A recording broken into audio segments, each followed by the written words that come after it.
वल्लज़ीना हुम फ़ी सलातिहिम ख़ाशिऊन, जो अपनी नमाजों में खुशू और खुजू बरतते हैं। नमाज एक तो वो ही जो हम लोग पढ़ते हैं, अल्लाहु अकबर समी अल्लाहु लिमन हमिदा, अल्लाहु अकबर, एक तो ये नमाज हो गई, 4 मिनट में 4 रकात हो गई, निकल गई। एक होता है नमाज के अंदर खुशू और खुजू। आपका दिमाग मस्तिष्क एक ही जगह लगा हुआ है, सजदे की जगह पर आप देख रहे हैं, और पूरा जहन और दिल और दिमाग सिर्फ उन आयतों पर और उन दुआओं पर लगा रहे हैं जो आपकी मुंह से निकल रहा है, उसके माना और मतलब को आप समझ रहे हैं। ये अल्लाहु अकबर, अल्हम्दुलिल्लाहि रब्बिल आलमीन, सोच रहे हैं इसका मतलब क्या है। और एक वाक़या बताऊं,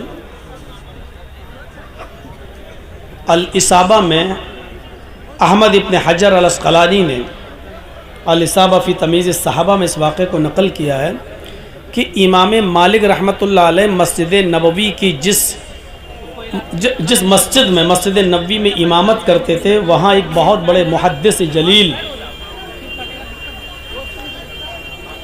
अब्दुर्रहमान इब्न महदी, ये बसरा के बहुत बड़े जलील क़द्र मुहद्दिस गुज़रे हैं। ये एक बार मदीने में तशरीफ़ लाए और इमाम मालिक रहमतुल्लाह अलैह नमाज पढ़ाने के लिए मुसल्ले पे खड़े हो गए। इमाम मालिक ने नमाज पढ़ाना शुरू कर दिया, अल्लाहु अकबर कह के नियत बांधी। अब्दुर्रहमान इब्न महदी बहुत बड़े मुहद्दिस थे, इन्होंने अपने कंधे पर एक चादर थी, चादर, इन्होंने उस चादर को कंधे से हटाया और आगे रख लिया। नमाज पढ़ रहे थे, आगे रख लिया, जैसे हम लोग होते हैं, कभी कभी चश्मा उतारा, डिब्बी में पैक करके आगे रख दिया, या कोई गमछा वमछा हुआ तो उसको निकाला और आगे रख दिया और अल्लाहु अकबर कह के खड़े हो गए, नमाज़ पढ़ने लगे। ऐसे ही अब्दुर्रहमान इब्न महदी ने एक जो चादर थी उनके पास, वो उन्होंने आगे रख दी और नमाज़ पढ़ने लगे।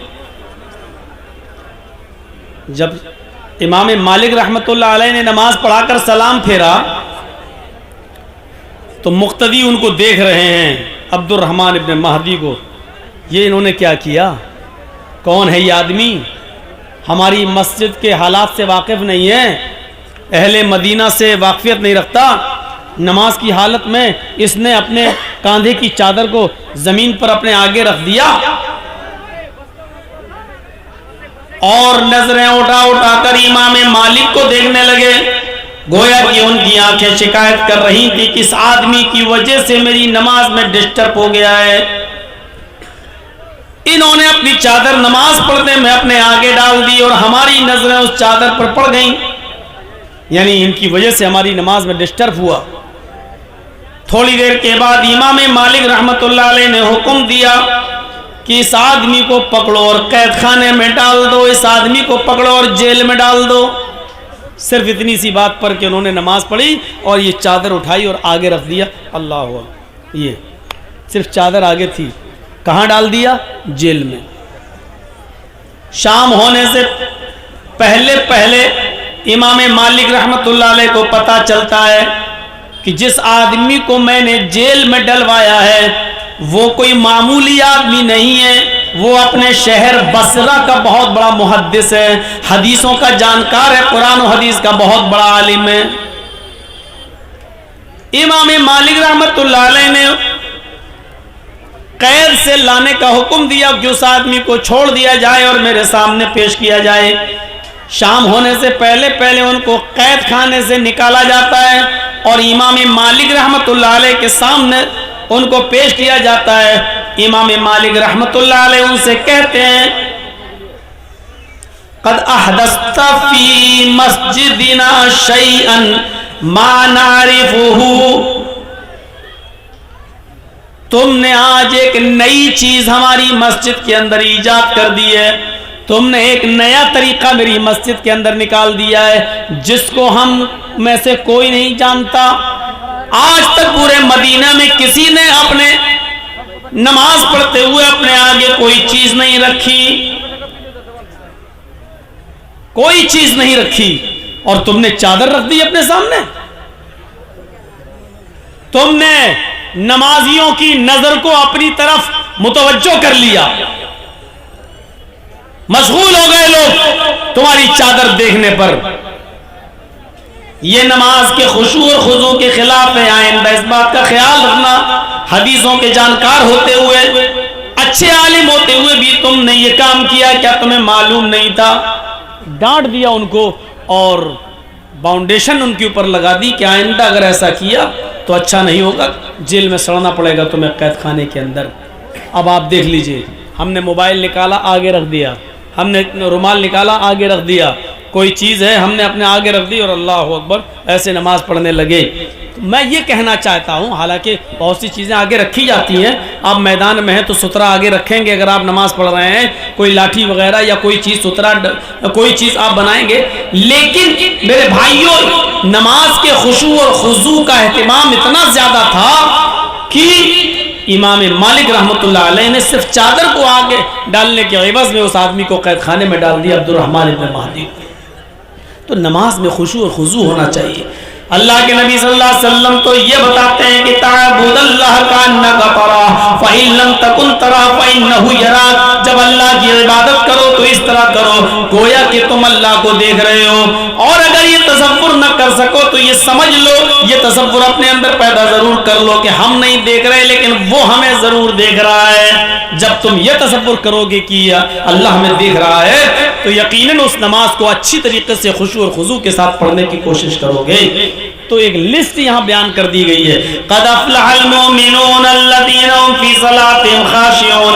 वो मुसलमान वो मोमिन कामयाब हो गए जो अपनी नमाजों में खुशू और खुजू बरतते हैं। वल्लज़ीना हुम अनिल लग़्वी मुअरिज़ून, और जो लग़वियात से, झूठ से, गीबत से, चुगली से, बदतमीजी से, हसद से, कीने से, बुग़्ज़ से, इनाद से, दुश्मनी, एक दूसरे के खिलाफ षड्यंत्र रचने से, जो पाक साफ रहते हैं, जो लघु कामों से दूर रहते हैं, बेहुदा चीजों से, बेहुदा कामों से दूर रहते हैं, वो मोमिन भी कामयाब हो गए हैं।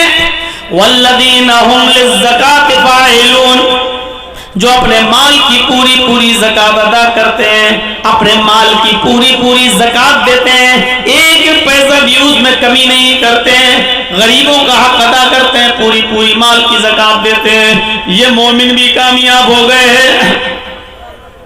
वल्लज़ीना हुम लिफ़ुरूजिहिम हाफ़िज़ून, और जो अपनी शर्मगाहों की हिफाजत करते हैं, शर्मगाह की हिफाजत करते हैं। इसके दो माना हैं, एक तो यह है कि अपनी शर्मगाह को अपनी बीवी और लौंडी के अलावा कहीं इस्तेमाल ना किया जाए, और एक शर्मगाह की हिफाजत का माना यह है कि इतने बारीक और टाइट कपड़े न पहने जाएं कि जिससे जिस्म नुमाया हो, नजर आ जाए। वल्लज़ीना हुम लिफ़ुरूजिहिम हाफ़िज़ून इल्ला अला अज़वाजिहिम अव मा मलकत अयमानुहुम फ़इन्नहुम गैरु मलूमीन फ़मन इब्तग़ा वराअ ज़ालिका फ़उलाइका हुमुल आदून। बीवी को छोड़कर, बीवी के अलावा, लौंडी के अलावा अगर कोई शख्स अपनी शर्मगाह को कहीं और इस्तेमाल कर रहा है तो यह हद से आगे बढ़ा हुआ है, सरकश है, नाफरमान है। और फिर लिस्ट अभी जारी है। वल्लज़ीना हुम लिअमानातिहिम, अमानतों में पासो लिहाज, अमानतों का ख्याल रखते हैं, अमानतों में खयानत नहीं करते। अमानत सिर्फ माल की नहीं होती है। आपने हमारे पास 1000 रुपया रखा, साहब 15 दिन के बाद मैं आऊँगा, हमें दे देना, और हमने 15 दिन के बाद आपका 1000 रुपया आपको लौटा दिया, बस ये है अमानत। लेकिन सिर्फ अमानत पैसों की और मालो दौलत ही की नहीं होती है। अगर आपके पास कोई शख्स आया और कोई किसी काम का मशवरा मांग रहा है तो मशवरा भी देना और अच्छा मशवरा देना भी अमानतदारी है। अल मुस्तशारु मुअ्तमिनुन, मशवरा देने वाले को अमानतदार होना चाहिए, अमानतदार। किसी के बारे में भी अगर आप मशवरा दे रहे हैं किसी को तो अमानतदारी के साथ, बहुत पासो लिहाज रखना है अमानतदारी का। वो अहदिहिम, और अपने अहदो पैमान को, अपने वादे को पूरा करते हैं, जबान के पक्के रहते हैं। हजरत अब्दुल्ला इब्ने उमर के इंतकाल का वक्त करीब आया तो मरजुल मौत में कह रहे हैं कि फला नौजवान को बुलाओ, फला नौजवान को बुलाओ। लोगों ने बताया कि वो काफी दूर रहता है, वहां तक जाने में 2-3 दिन लग जाएंगे, वहां से आने में 2-3 दिन लग जाएंगे, 1 हफ्ता पूरा चला जाएगा, पता नहीं 1 हफ्ते के अंदर अंदर आप सही होते हैं, अल्लाह को प्यारे हो जाएंगे।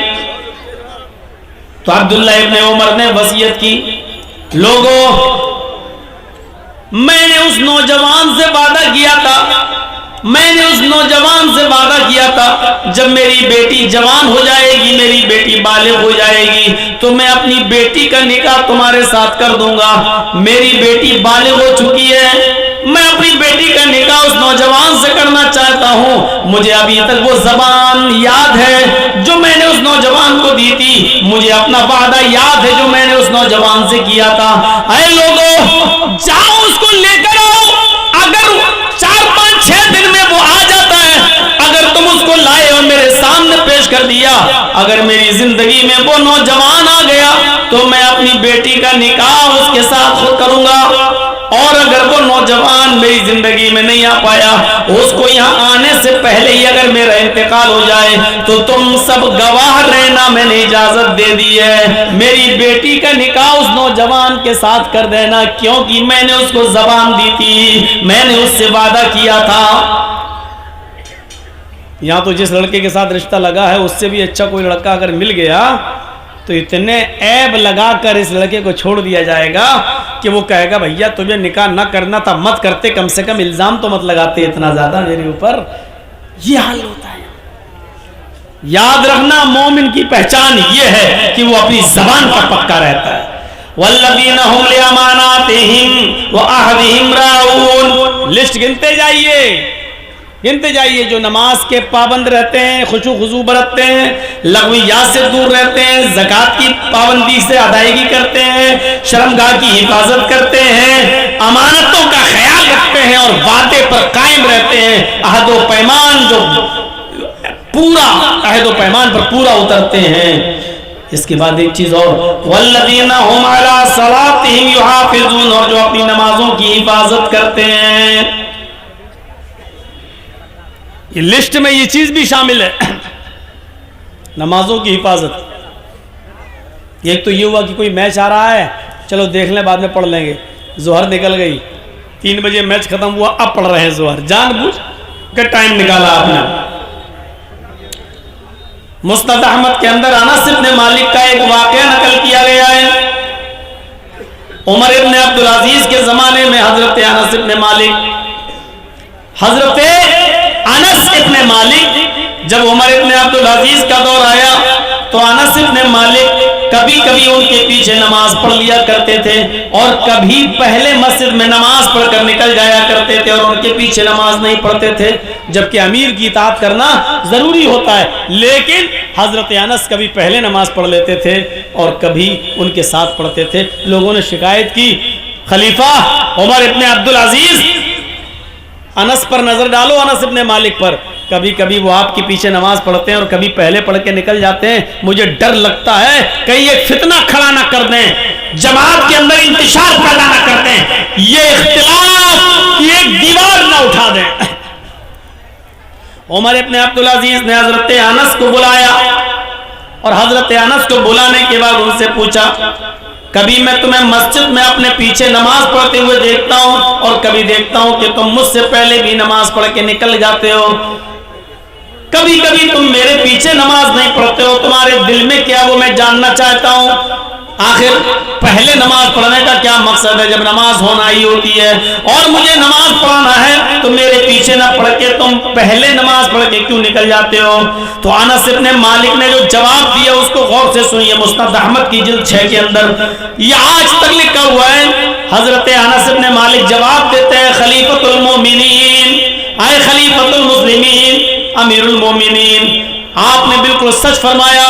कभी मैं आपके पीछे नमाज पढ़ लेता हूँ, कभी आपके नमाज पढ़ने से पहले मैं खुद नमाज पढ़ के निकल जाता हूँ, और ऐसा इसलिए करता हूँ, आए अमीरुल मोमिनीन, मेरी आंखें, मेरी निगाहें जनाब मोहम्मद रसूलुल्लाह के नमाज के औकात को पहचानती हैं। मेरी आंखों ने मोहम्मद रसूलुल्लाह के नमाज के टाइम टेबल को जानती है। मेरी आंखें पहचानती हैं कि आप ज़ुहर कब पढ़ते थे, असर कब पढ़ते थे, मगरिब कब पढ़ते थे, इशा कब पढ़ते थे, फजर कब पढ़ते थे। मेरी आंखें जनाब मोहम्मद रसूलुल्लाह की ज़ुहर, असर, मगरिब, इशा, फजर इन नमाजों के औकात को पहचानती हैं। जब आप ज़ुहर और असर, मगरिब और इशा या फजर उस वक्त पढ़ते हैं जब जनाब मोहम्मद रसूलुल्लाह पढ़ा करते थे, तो यकीनन मैं आपके पीछे नमाज पढ़ता हूँ, उस वक्त मैं आपके पीछे नमाज पढ़ता हूँ। लेकिन जब आप नमाज के अव्वल वक्त को छोड़ देते हैं और ज़ुहर असर में देर से आते हैं, जब देर से नमाज पढ़ाते हैं, तो मैं अव्वल वक्त में जो टाइम जनाब मोहम्मद रसूलुल्लाह का था, मैं उस वक्त में ज़ुहर असर मगरिब इशा नमाज पढ़कर मैं निकल जाता हूँ। फिर मैं आपके पीछे नमाज नहीं पढ़ता, इसलिए कि मेरी आंखें जनाब मोहम्मद रसूलुल्लाह के नमाज के औकात को, टाइम टेबल को पहचानती हैं। यह है नमाज की मुहाफिजत, यह है मुदावमत सलात, इसको कहते हैं अपनी नमाजों की हिफाजत। 3 बजे पढ़ ली, असर की नमाज 4:30 बजे पढ़ रहे हैं, मगरिब की नमाज मगरिब और इशा के बीच में पढ़ रहे हैं। क्या कर रहे हैं? सब कैरम बोर्ड खेल रहा था, थोड़ा सा बाकी था, सोचा पूरा खेल लूं, उसके बाद में जाऊंगा नमाज पढ़। बेटा बैठ जाओ, यहीं बैठ जाओ, पेशाब लग रहा हो तो यहीं कर लेना, कोई बात नहीं, दिक्कत नहीं, बैठ जाओ, सामने मत खड़े होइए।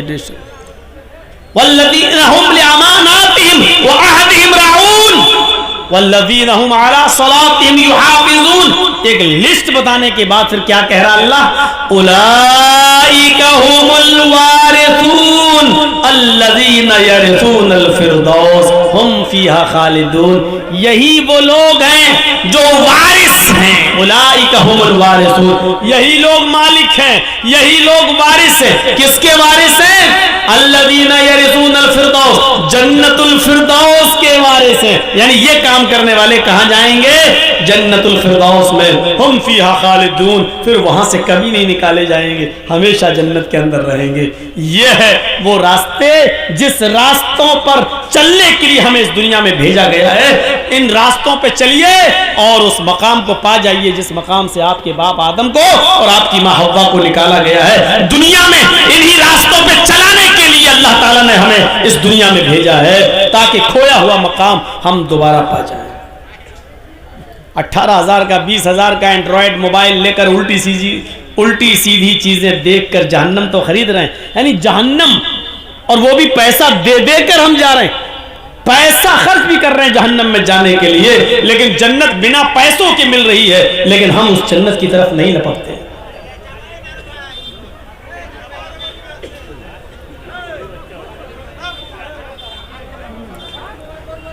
कितनी खतरनाक मिसालें दे चुका हूं, अब दोहराना भी नहीं चाहता हूं। मैं नहीं चाहता हूं कि आप मजबूर करो हमें, क्या कर।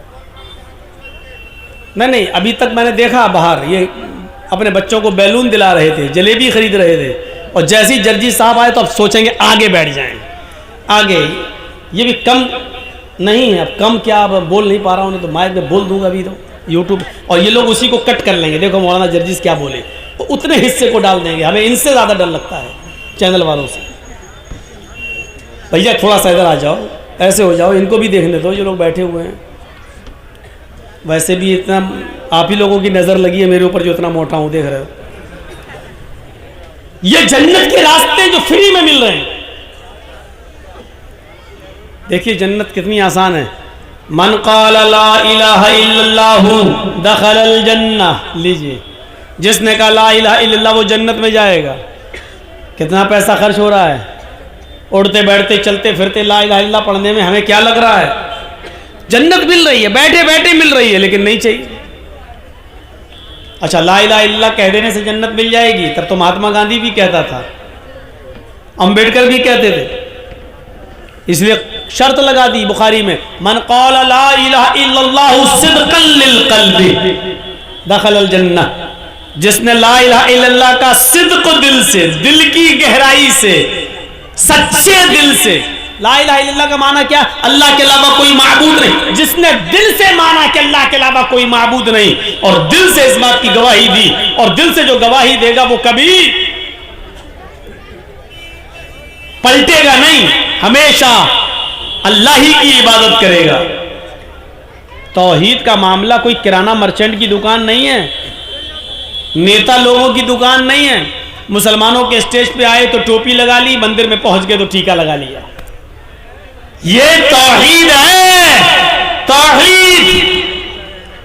यहां आपको सिर्फ एक अल्लाह ही के सामने अपना सर झुकाना पड़ेगा। सिद्क़ दिल से जिसने कहा ला इलाहा इल्लल्लाह, अल्लाह के अलावा कोई माबूद नहीं, वो जन्नत में जाएगा। एक हदीस के अंदर अल्लाह के नबी ने फरमाया, मम्माता ला युशरिकु बिल्लाहि शैअन दखलल जन्नह।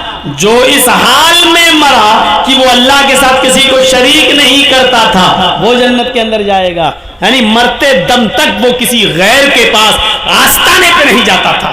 मस्जिद में आया तो कहा इय्याका नअबुदु व इय्याका नस्तईन, अल्लाह तेरी ही इबादत करते हैं और तुझसे ही मदद तलब करते हैं। अभी मस्जिद में कहा उसने, घर पे गया तो बीवी बोली 4 साल शादी को हो गए, अभी तक बच्चा नहीं हो रहा। देखो हमारी पड़ोसन फला बाबा के पास गई थी, देखो बच्चा हो गया। चलो मस्जिद में जा जाके थक गए हो, अब एक बार अरे हमारी पड़ोसन जिस बाबा के पास गई थी उसी के पास हम भी चलते हैं। और गया बाबा के पास, बाबा तेरे दर पे आया हूं तो झोला झोली भर के जाऊंगा वरना मर के जाऊंगा। जो इस हाल में मरा वो नहीं, अल्लाह भी राजी रहे, रहमान भी और खुश रहे शैतान भी, ये नहीं चलेगा। सिर्फ अल्लाह से मदद तलब करते हैं। अल्लाह मैं तेरी ही इबादत करता हूं और तुझसे ही मदद तलब करता हूं, यह है तौहीद।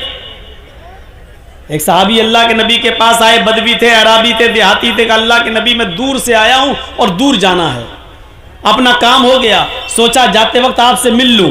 अल्लाह के रसूल मुझे सूरज के गुरूब होने से पहले पहले अपने घर पहुंचना है, क्योंकि जंगल में खतरा है, जंगलों से गुजरूंगा। अगर सूरज गुरूब हो गया और सूरज गुरूब होने से पहले अगर मैं घर पे नहीं पहुंचा तो जंगल के खतरनाक जानवरों का डर है कहीं वो हमें फाड़ न दें, चीर न दें, इसलिए मैं जा रहा हूं अपने घर की तरफ। मुझे मुख्तसर नसीहत कर दीजिए, कोई ऐसी चीज बता दीजिए जिस पर मैं अमल कर लूं। अब अल्लाह के रसूल की अक्लमंदी देखिए, आपने सोचा कि आदमी दूर जाएगा, सूरज डूबने से पहले पहले घर पहुंचना है। अब वो मौलाना जर्जीस की तरह 2 ढाई 3 घंटे की तकरीर नहीं कर रहे हैं अल्लाह के रसूल उसके सामने। अरे इतनी दूर से आए तो बैठो बैठो। सबसे ज्यादा शायर लोग जो होते हैं वो पकाते हैं लोगों को, वो समझते हैं जैसे हम फालतू हैं, ये भी फालतू है। अब वो जाना चाह रहा, बैठो बैठो एक शेर और सुन लो मेरा।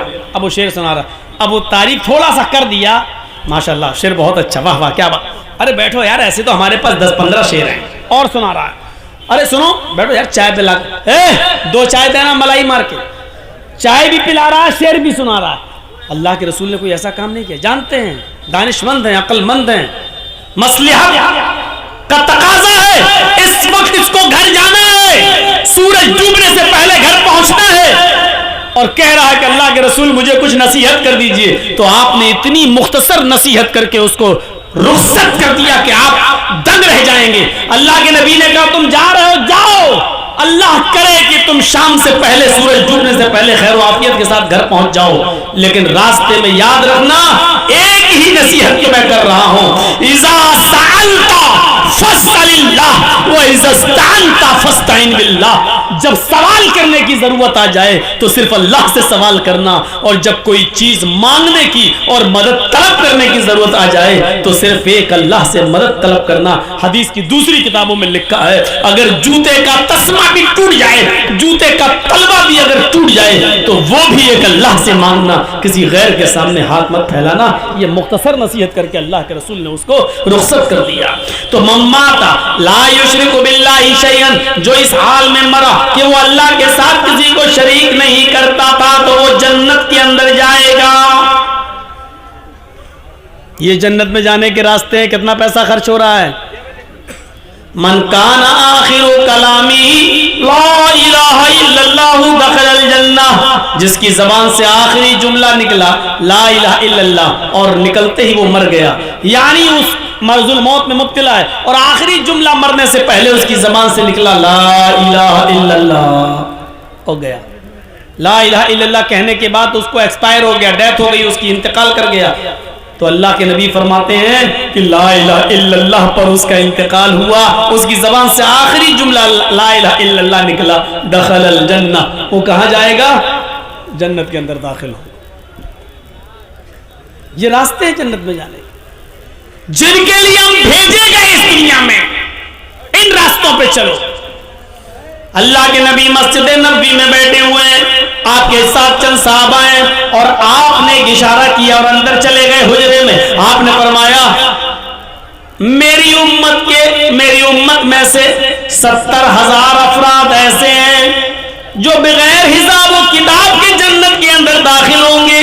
मेरी उम्मत में 70,000 अफराद ऐसे हैं जो बगैर हिसाब व किताब के जन्नत में जाएंगे।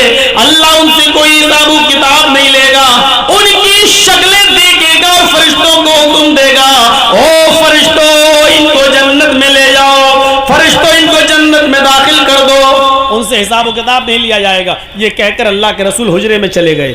साहबा आपस में सोचने लगे पता नहीं कौन लोग जन्नती होंगे, हम हुए कि नहीं हुए। अरे उन खुश नसीबों में 70,000 लोगों में मेरा शुमार होगा कि नहीं। ये तो शायद उन लोगों के बारे में आया है जो इस्लाम की हालत में पैदा हुए होंगे और इस्लाम ही पर जिनका इंतकाल हुआ होगा। हम तो पहले काफिर थे, बाद में इस्लाम लाए हैं, इसलिए हम लोग इसमें शामिल नहीं। थोड़ी देर के बाद जब अल्लाह के नबी हुजरे से निकल के आए तो आपने फरमाया शायद तुम लोग कंफ्यूज हो, शुबे में हो, डाउटफुल, पता नहीं कौन जन्नत में जाएगा। 70,000 लोग कौन होंगे जो बगैर हिसाब किताब के जन्नत में जाएंगे। साहबा ने कहा अल्लाह के रसूल हम लोग कंफ्यूज हैं, पता नहीं उनमें हम हैं कि नहीं हैं, इसलिए हम लोगों को शक है। तो अल्लाह के नबी ने कहा सुनो, ये 70,000 लोग जो बगैर हिसाब किताब के जन्नत में जाएंगे कौन होंगे। नौजवानों जरा सोचना है, जो अल्लाह के रसूल ने पहचान बताई है जन्नत में बगैर हिसाब किताब की जाने वाले लोगों की, क्या उनमें हम हैं। अल्लाह के नबी ने फरमाया मैं तुम्हारा कंफ्यूजन दूर करता हूं। पहला शख्स कौन होगा, दूसरा कौन होगा, तीसरा कौन होगा, चौथा कौन होगा। अल्लाह के नबी फरमाते हैं कि बगैर हिसाब किताब की जन्नत में जाने वाले लोगों में पहला आदमी होगा अल्लज़ीना हुम ला यततय्यरून वला यक्तऊन वला यस्तरकून वअला बुखारी शरीफ की हदीस के अल्फाज हैं। अल्लाह के नबी फरमाते हैं पहला शख्स वो होगा जन्नत में जाने वालों में जिसका कोई हिसाब किताब नहीं लिया जाएगा। अल्लज़ीना हुम ला यततय्यरून, जो बदशगुनी नहीं लेता होगा, बुरा फल नहीं लेता होगा। बदशगुनी जानते हैं? आज कौन सा दिन है? मंगल। हमने कोई काम किया, बुध से लेकर सोमवार तक बहुत प्रॉफिट हुआ, मेरा कारोबार खूब कामयाब हुआ, लेकिन जैसे ही मंगल का दिन आया मुझे 1-2 लाख का नुकसान हो गया। चलो कारोबार है, कभी घाटा कभी नुकसान लगता है। फिर हमने बुध से काम शुरू किया, फिर सोमवार तक बहुत फायदा हुआ, फिर दूसरा मंगल आया, फिर 1-2 लाख का नुकसान हो गया। ये माइक आवाज क्यों कर रहा सीटी वाला? भैया इतना तो ख्याल रखो, जब माइक ही नहीं चलेगा तो फिर क्या होगा? माइक को तो बताइए, इन लोगों की वजह से बहुत दिक्कत होती है। देखिए कि ये कैसा लग रहा है, लग रहा है जैसे औरतों के जो बाल होते नहीं है, बिल्कुल उलझे हुए, बिल्कुल ऐसा लग रहा है। चलिए ठीक है, आपका बिल्कुल फिर नुकसान हो गया। अब देख रहे हैं ये है तो बदशगुनी। फिर काम शुरू किया, तीसरा मंगल आया, फिर 1-2 लाख का नुकसान। चला मैं मंगल को काम ही नहीं करूंगा, मंगल ही को मेरा नुकसान होता। मंगल का दिन मनहूस दिन है, बस आज के बाद मंगल को मैं काम ही नहीं करूंगा। अब हम पूरा हफ्ता काम करते हैं, सिर्फ मंगल छोड़ देते हैं, ये है बदशगुनी। नहीं मंगल नहीं, आज नहीं करें, क्यों, नुकसान हो जाए, ये बदशगुनी। जर्जी साहब किसी गाड़ी के ड्राइवर के पास बैठे हुए हैं, लेके जा रहा है, जलसे में जाना है, रात भर जागे, नींद आ रही, सो रहे हैं गाड़ी में, उसने अचानक ब्रेक मारे, बहुत तेज, गिरे भाई, इतनी तेज ब्रेक क्यों लेता भाई, क्या हुआ, वो बिल्ली रास्ता काट गई। क्या हुआ, 2 मिनट के बाद चलेंगे साहब, अभी नहीं जाएंगे, क्यों, बिल्ली रास्ता काट गई। अरे कुछ नहीं होता, चलो ना, अरे मौलाना साहब अपना मुल्ला मौलवी तो अपने पास रखो, हम तो 2 मिनट के बाद ही चलेंगे, अभी नहीं जाएंगे। बिल्ली रास्ता काट गई, उल्टी तरफ से काटी है, बहुत खतरनाक होता है। हमने कहा बे कभी नेताओं के सामने से गुजरे हो, कहता हाँ, तो हमने कहा गाड़ी तब रोकना चाहिए थी तुम्हें, ये तो बिल्ली अल्लाह की मखलूक है बेचारी, उससे वो इतनी मनहूस हो गई।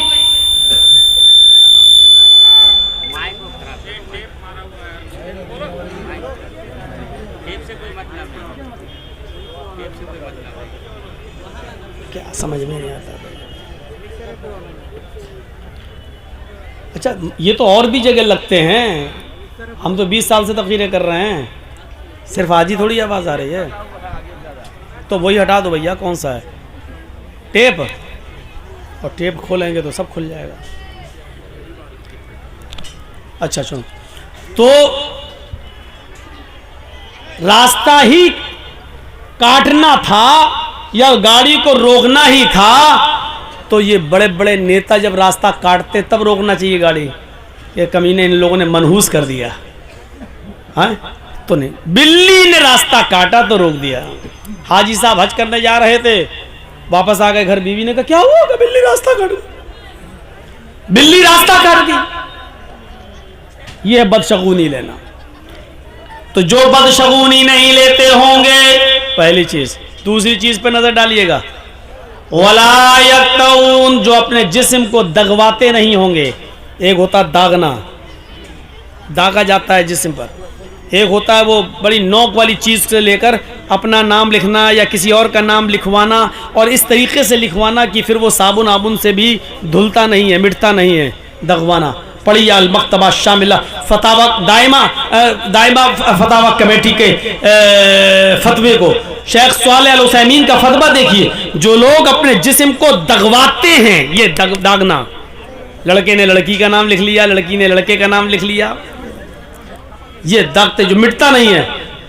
शेख सालेह अल उसैमीन का फतवा है कि जो अपने जिस्म को दगवाता है, अगर वो मर जाए तो उसकी जनाजे की नमाज ना पढ़ी जाए,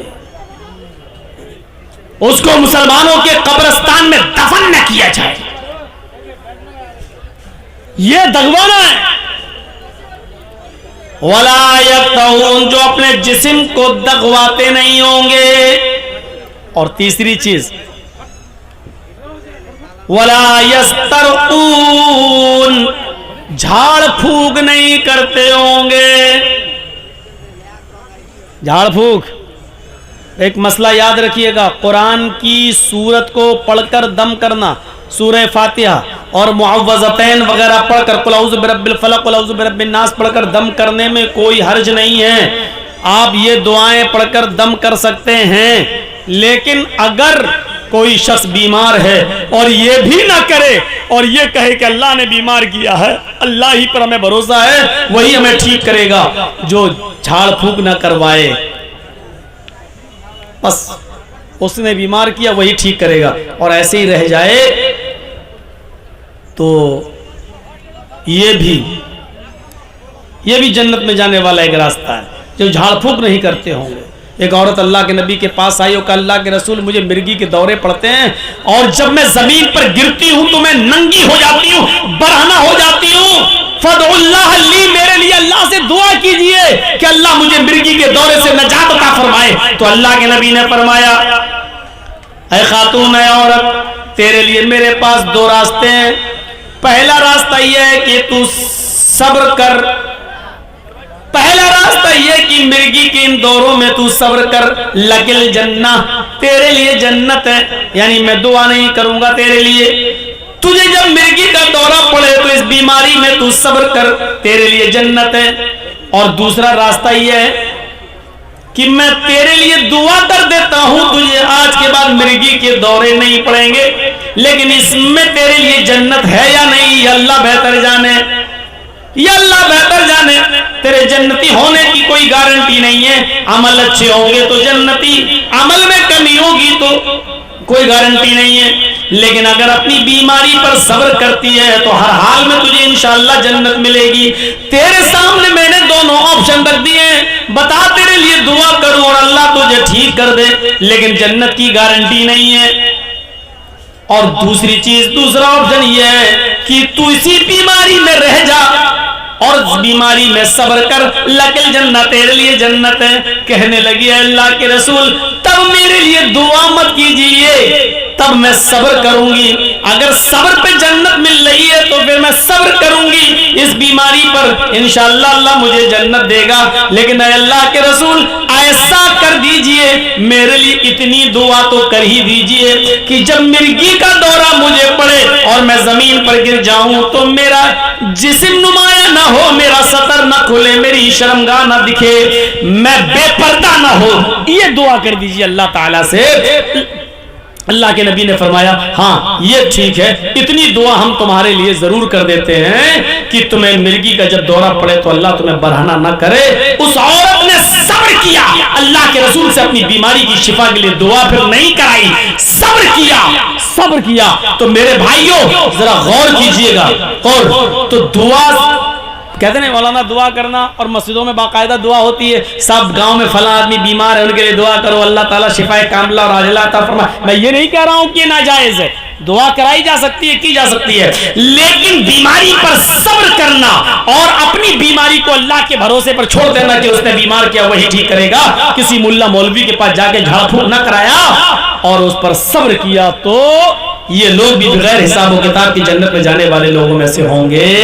तो तीन चीजें, जो बदशगुनी नहीं लेते होंगे, एक जो अपने जिस्म को दगवाते नहीं होंगे, दो और वला यस्तरकुन जो झाड़ फूक नहीं करते होंगे, तीन और चौथा वअला रब्बिहिम यतवक्कलून और हर मामले में जो अपने रब पर भरोसा रखते होंगे, हर काम में वो अपने रब पर भरोसा का कामिल एतबार होगा, पूरा बिलीव करते होंगे वो अल्लाह की जात पर कि नहीं मेरे साथ अल्लाह है। तो मेरे भाइयों जो हर हाल में अपने रब पर भरोसा रखते हैं, तवक्कुल रखते हैं, ये लोग भी बगैर हिसाब और किताब की जन्नत में जाने वालों में से होंगे।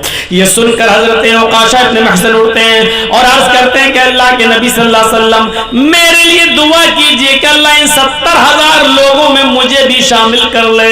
अल्लाह के नबी फरमाते अंत मिनहुम या औकाशा, आए औकाशा 70,000 लोगों में जो जन्नती होंगे बगैर हिसाब और किताब के जन्नत में जाएंगे, उनमें तुम्हारा भी शुमार है, जाओ उनमें तुम भी हो। हजरत औकाशा ने, अल्लाह के रसूल ने कहा तुम भी उनमें से हो।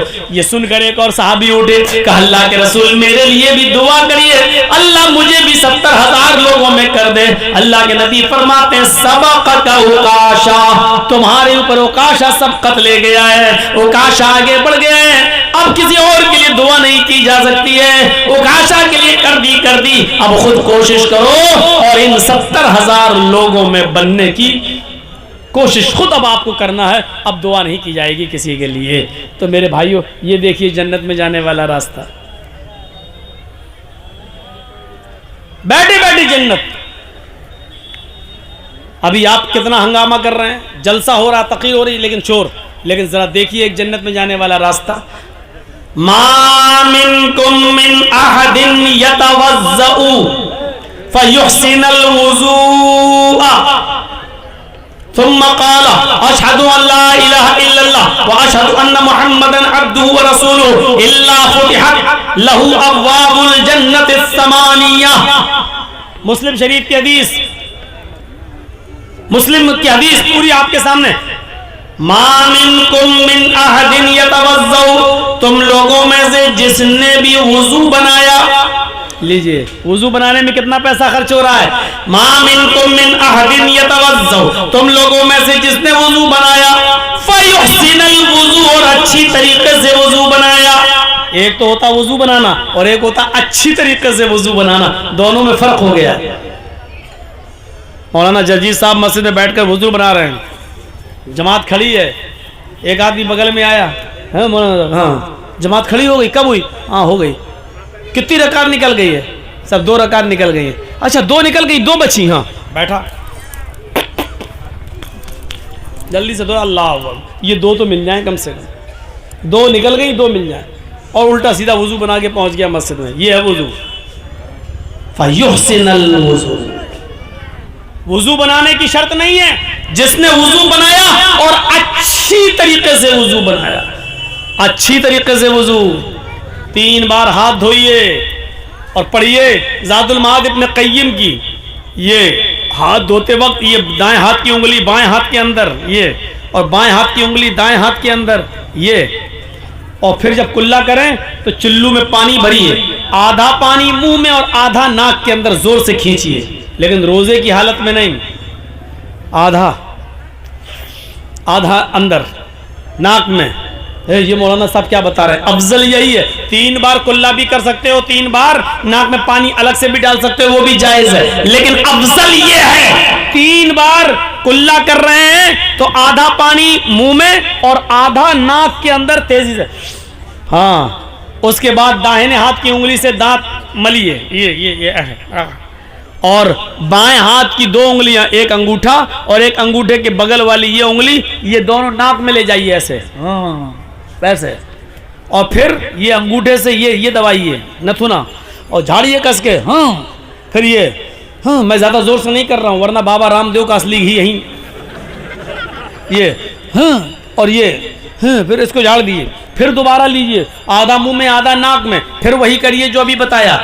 ये है अच्छी तरीके से वुजू। सर का मसा करिए, ये ऐसे ले जाइए सर तक, जहां तक तकिया लगाते हो, फिर इसी हाथ को वापस लाइए, हाथ में पानी लगा हुआ है तो ठीक है, नहीं लगा तो दूसरा पानी लीजिए, और ये कान की उंगलियां, ये उंगली में कान के अंदर अंदर डालते रहिए, ऐसे आप डालेंगे अपने आप जाती चाहिए, ऐसे ऐसे घुमाइए, ये पूरा हो गया, और ये दोनों अंगूठे को लेके ये हो गया आपका वुजू। ये है मसा, ऐसे कोई कर रहा है, ये हो गया मसा। कैसे हो रहा है? टोपी लगी हुई है, ये हो गया टोपी के। और बहुत से लोग तो बहुत हिसाब से, वो शाहरुख खान वाली मांग है ना, और वो तेरे नाम जैसे बाल की स्टाइल, ये वो बिगड़ ना जाए तो ऐसे कर रहे ऊपर, ऐसे टच कर दिया, ये हो गया मसा। अरे नहीं, हाथ में पानी लेके जमाइए, ये आपसे कहा किसने कि इतने बड़े बड़े बाल रखो, ये तो आपकी कमी है ना। अब एहसास हो रहा कहीं बिगड़ ना जाए, ये करना, ये डॉक्टर मोरिस बुकाय ने लिखा है, अगर कोई ऐसा वुजू बनाने लगे जैसा मुहम्मदुर रसूलुल्लाह ने बताया है, आवाज ही चली गई, ऐसा वुजू जो आदमी सर का मसा वैसे करने लगे जैसे अल्लाह के नबी ने बताया है, तो इस आदमी को ब्रेन हेमरेज की बीमारी नहीं होगी और ब्लड प्रेशर की बीमारी नहीं होगी, क्योंकि पानी उसके सर पे पहुंचता रहेगा, उसका ब्लड प्रेशर नॉर्मल रहेगा। लेकिन आज हमारे ब्लड प्रेशर नॉर्मल नहीं है, इसका मतलब हमें कहीं ना कहीं तो चूक हो रही है हमसे। फयुहसिनुल वुजू, जिसने अच्छी तरीके से वुजू बनाया और वुजू बनाने के बाद जिसने ये दुआ पढ़ी, अशहदु अल्ला इलाहा इल्लल्लाह व अशहदु अन्ना मुहम्मदन अब्दुहु व रसूलुहु इल्ला फुतिहत लहु अब्वाबुल जन्नतिस समानिया। इतनी सी दुआ पढ़ने के बाद अल्लाह के नबी फरमाते हैं, जिसने वुजू बनाया और अच्छी तरह वुजू बनाया और फिर ये दुआ पढ़ी, अशहदु अल्ला इलाहा इल्लल्लाह व अशहदु अन्ना मुहम्मदन अब्दुहु व रसूलुहु इल्ला फुतिहत लहु अब्वाबुल जन्नतिस समानिया। इस आदमी के लिए जन्नत के 8 दरवाजे खोल दिए जाएंगे, पुकारा जाएगा, जन्नत के उन दरवाजों पर फरिश्ते खड़े होकर पुकारेंगे, ओ अल्लाह के नेक बंदे, ओ अच्छी तरह वुजू बनाने वाले, जा तेरे लिए जन्नत के 8 दरवाजे खुले, तू जिस दरवाजे से जाना चाहे चला जा, तू जिस दरवाजे से दाखिल होना चाहे हो जा, तू जिस दरवाजे से एंट्री लेना चाहे एंट्री ले ले, तेरे लिए कोई दरवाजा बंद नौजवानों, इतने से अमल पर हमें जन्नत के 8 दरवाजे मिल रहे हैं, 8 दरवाजों से जन्नत में एंट्री मिल रही है, लेकिन वुजू बनाने की फुर्सत हमें नहीं है। वुजू बना ले तो दुआ हमें याद नहीं है।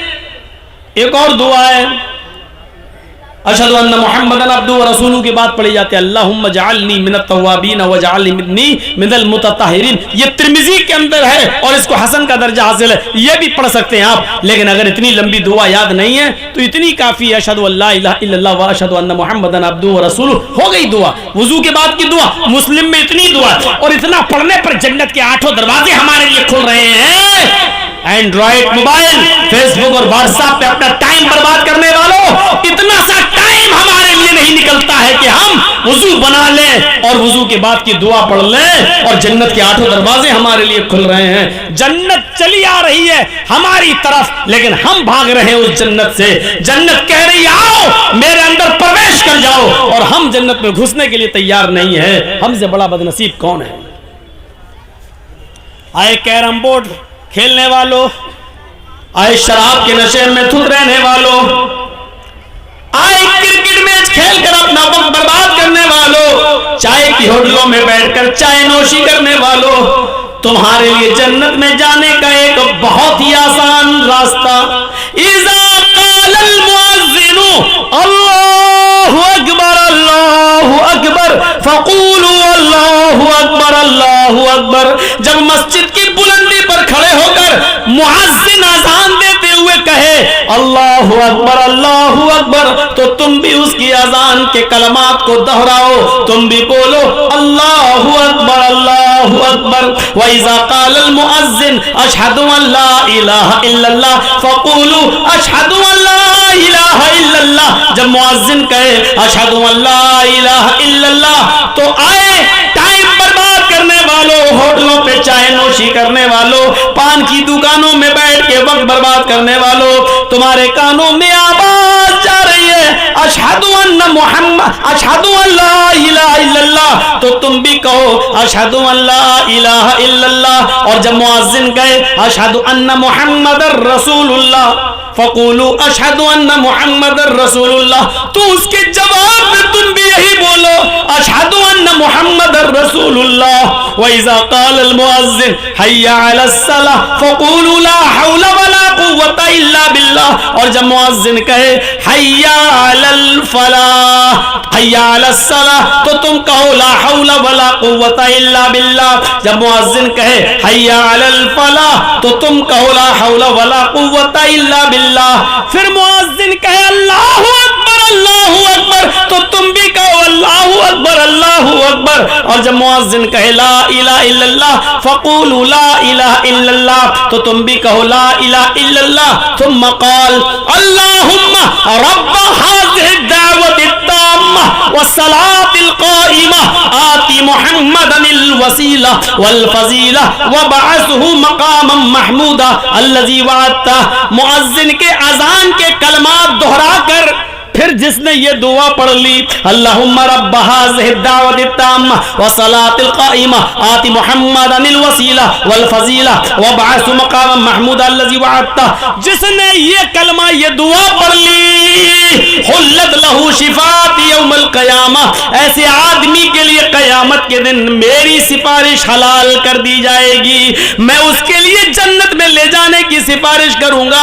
अल्लाह से कहूंगा अल्लाह ये मेरा गुनाहगार उम्मती है, लेकिन अजान के कलमात दोहराता था, अजान के बाद ये दुआ पढ़ता था, वो मेरे लिए ये दुआ भी पढ़ता था। अय अल्लाह तू इसको बख्श दे।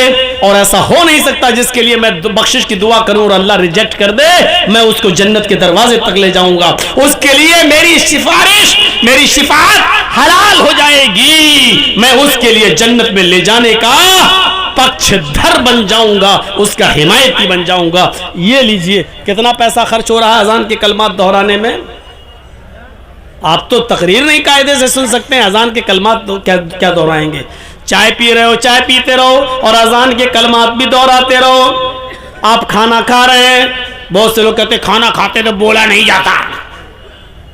बहुत से लोग, एक बार एक आदमी से मैंने सलाम कर लिया, खाना खा रहा था, अस्सलाम वालेकुम, ये सोच के कि घर में और भी तो लोग हैं, बिगड़ पड़ा, कैसा मौलाना है तो इतना नहीं जानता? हमने क्या हुआ? अरे कोई खाना खा रहा तो सलाम कर रहा है, खाना खाते वक्त सलाम नहीं किया जाता। मैंने कहा और तू जो इतना बोल दिया मुझे, खाना खाते हुए इतना जो डांट दिया है, अगर इतना इससे बेहतर था वालेकुम अस्सलाम इतना कह देता तो काफी था तेरे लिए, और तू इतना लंबा चौड़ा जो भाषण दे रहा है ये जायज है? कह रहा सॉरी सॉरी सॉरी सॉरी, फिर खाने लगा। तो अजीब किस्म के लोग होते हैं, ऐसे भी लोग होते हैं। तो आप जवाब देते रहिए, अजान के कलमात दोहराते रहिए, और अजान के बाद ये दुआ पढ़ लीजिए, कोई हर्ज नहीं है मेरे भाइयों। हुल्लत लहू शिफाअती यौमल क़यामा, क़यामत के दिन सिफारिश हलाल हो। अल्लाह के नबी सल्लल्लाहु अलैहि वसल्लम फरमाते हैं मुझे जन्नत और जहन्नम जब दिखाई गई, मैं जन्नत और जहन्नम का मुआयना करके आया, तो जब मैं मस्जिद नबवी में आया तो मैंने कहा आईना बिलाल, बिलाल कहाँ है? आईनल बिलाल, बिलाल कहाँ है? इधर से आवाज आती है लब्बैक व सादैक या रसूल अल्लाह, आय अल्लाह के नबी मैं यहाँ हूँ, आय अल्लाह के रसूल मैं यहाँ हूँ। आपने फरमाया लोगों इनको जानते हो, कहाँ बिलाल है? फरमाया ये बिलाल है। सिर्फ बिलाल नहीं है, लोगों सुनो, मैं जन्नत देख रहा था, मुझे जन्नत की सैर कराई जा रही थी, मैंने जन्नत में दूध की नहरें देखी, मैंने जन्नत में शहद की नहरें देखी, मैंने जन्नत के अंदर नेमतों का दीदार किया है, लेकिन मुझे अपने से आगे आगे बिलाल के जूतों की आवाज सुनाई दे रही थी। बिलाल मुझसे आगे आगे चल रहे थे, उनके जूतों की आवाज मेरे कानों में आ रही थी। यानी मेरे रब ने मुझे ये बता दिया, आए मोहम्मद सल्लल्लाहु अलैहि वसल्लम मैंने बिलाल को जन्नत में दाखिल कर दिया, समझ लो कि बिलाल जन्नत में है। यकीन ना है तो बिलाल के जूतों की आवाज सुन लो। हजरत बिलाल की जूतों की आवाज नबी ने सुनी, फिर कहा है बिलाल मैंने जन्नत में तुम्हारे जूतों की आवाज सुनी, यानी मेरे रब ने तुम्हें जन्नती बना दिया है, जन्नत का सर्टिफिकेट दे दिया है। लेकिन ये तो बताओ अरे बिलाल ऐसा कौन सा नेक अमल करते हो जिससे तुम जन्नत में दाखिल हो रहे हो? हजरत बिलाल कहते हैं अरे अल्लाह के नबी मेरे अमल तो ज्यादा नहीं है, जितने सब करते हैं उतना मैं भी करता हूं, लेकिन एक अमल ऐसा है जो मैं औरों को करते हुए नहीं देखता हूं, शायद वही हो। कहा क्या? कहा अल्लाह के रसूल मैं बगैर वुजू के कभी नहीं रहता, बिना वुजू के मैं कभी नहीं रहता, जब भी मेरा वुजू टूटता है, जब भी मेरा वुजू टूटता है मैं फौरन वुजू बना लेता हूं, और वुजू बनाने के बाद मैं 2 रकात तहियतुल वुजू जरूर पढ़ लेता हूं। जब भी मेरा वुजू टूटा मैंने फौरन वुजू बना लिया, और वुजू बनाने के बाद मैं 2 रकात तहियतुल वुजू जरूर पढ़ता हूं। अल्लाह के नबी कहते हैं बस आए बिलाल यही वो नेक अमल है जिसने तुम्हें जन्नती बना दिया है। और लोगों सुनो, बिलाल वुजू बनाते हैं और वुजू के बाद 2 रकात तहियतुल वुजू जरूर पढ़ते हैं, इस अमल ने बिलाल को जन्नती बना दिया। लोगों तुम भी जब वुजू बनाया करो तो वुजू के बाद तहियतुल वुजू का एहतिमाम किया करो। वुजू बनाकर 2 रकात तहियतुल वुजू पढ़ने में कितना टाइम जा रहा है। नौजवानों ईमानदारी के साथ अपने जमीर पर हाथ रखकर, दिल पर हाथ रखकर फैसला करो, इतना इस पे जन्नत मिल रही है, इस पे जन्नत मिल रही है, जन्नत में जाने वाला रास्ता है। वुजू बनाओ, जैसे वुजू टूटा फौरन वुजू बनाया, और जहां वुजू बना रहे हैं फौरन वुजू बनाने के बाद वुजू टूटने से पहले 2 रकात हम तहियतुल वुजू पढ़ लें, और ये जन्नत में ले जाने वाला एक रास्ता है। कहां कितना आसान। और एक तो दुआ ऐसी है जो जन्नत का खजाना है, जन्नत नहीं जन्नत का खजाना। और मैं समझता हूं कि वो दुआ आपको याद होगी, सबको याद होगी, सबको इल्ला माशाअल्लाह। और इतनी सी दुआ भी अगर एक याद नहीं है तो अपने चेहरे पे थप्पड़ मारो, खुद नोचो, अपने गरिबान फाड़ो और अपने बाप को बद्दुआ दो कि कमीना मुझे ये भी दुआ सिखा के नहीं गया। इतनी छोटी सी और जन्नत का खजाना। अला दुल्लुकुम अला कंज़िम मिन कुनूज़िल जन्ना, अल्लाह के नबी कहते हैं सहाबियों क्या मैं तुम्हें जन्नत का खजाना ना दे दूं? क्या मैं तुम्हें जन्नत का खजाना न दूं? सहाबा कहते हैं अल्लाह के रसूल कौन मना कर देगा? जन्नत का खजाना लेने से कोई मना कर देगा? दीजिए, क्या है? क़ाल क़ुल, अल्लाह के नबी फरमाते हैं कहो। कहा क्या?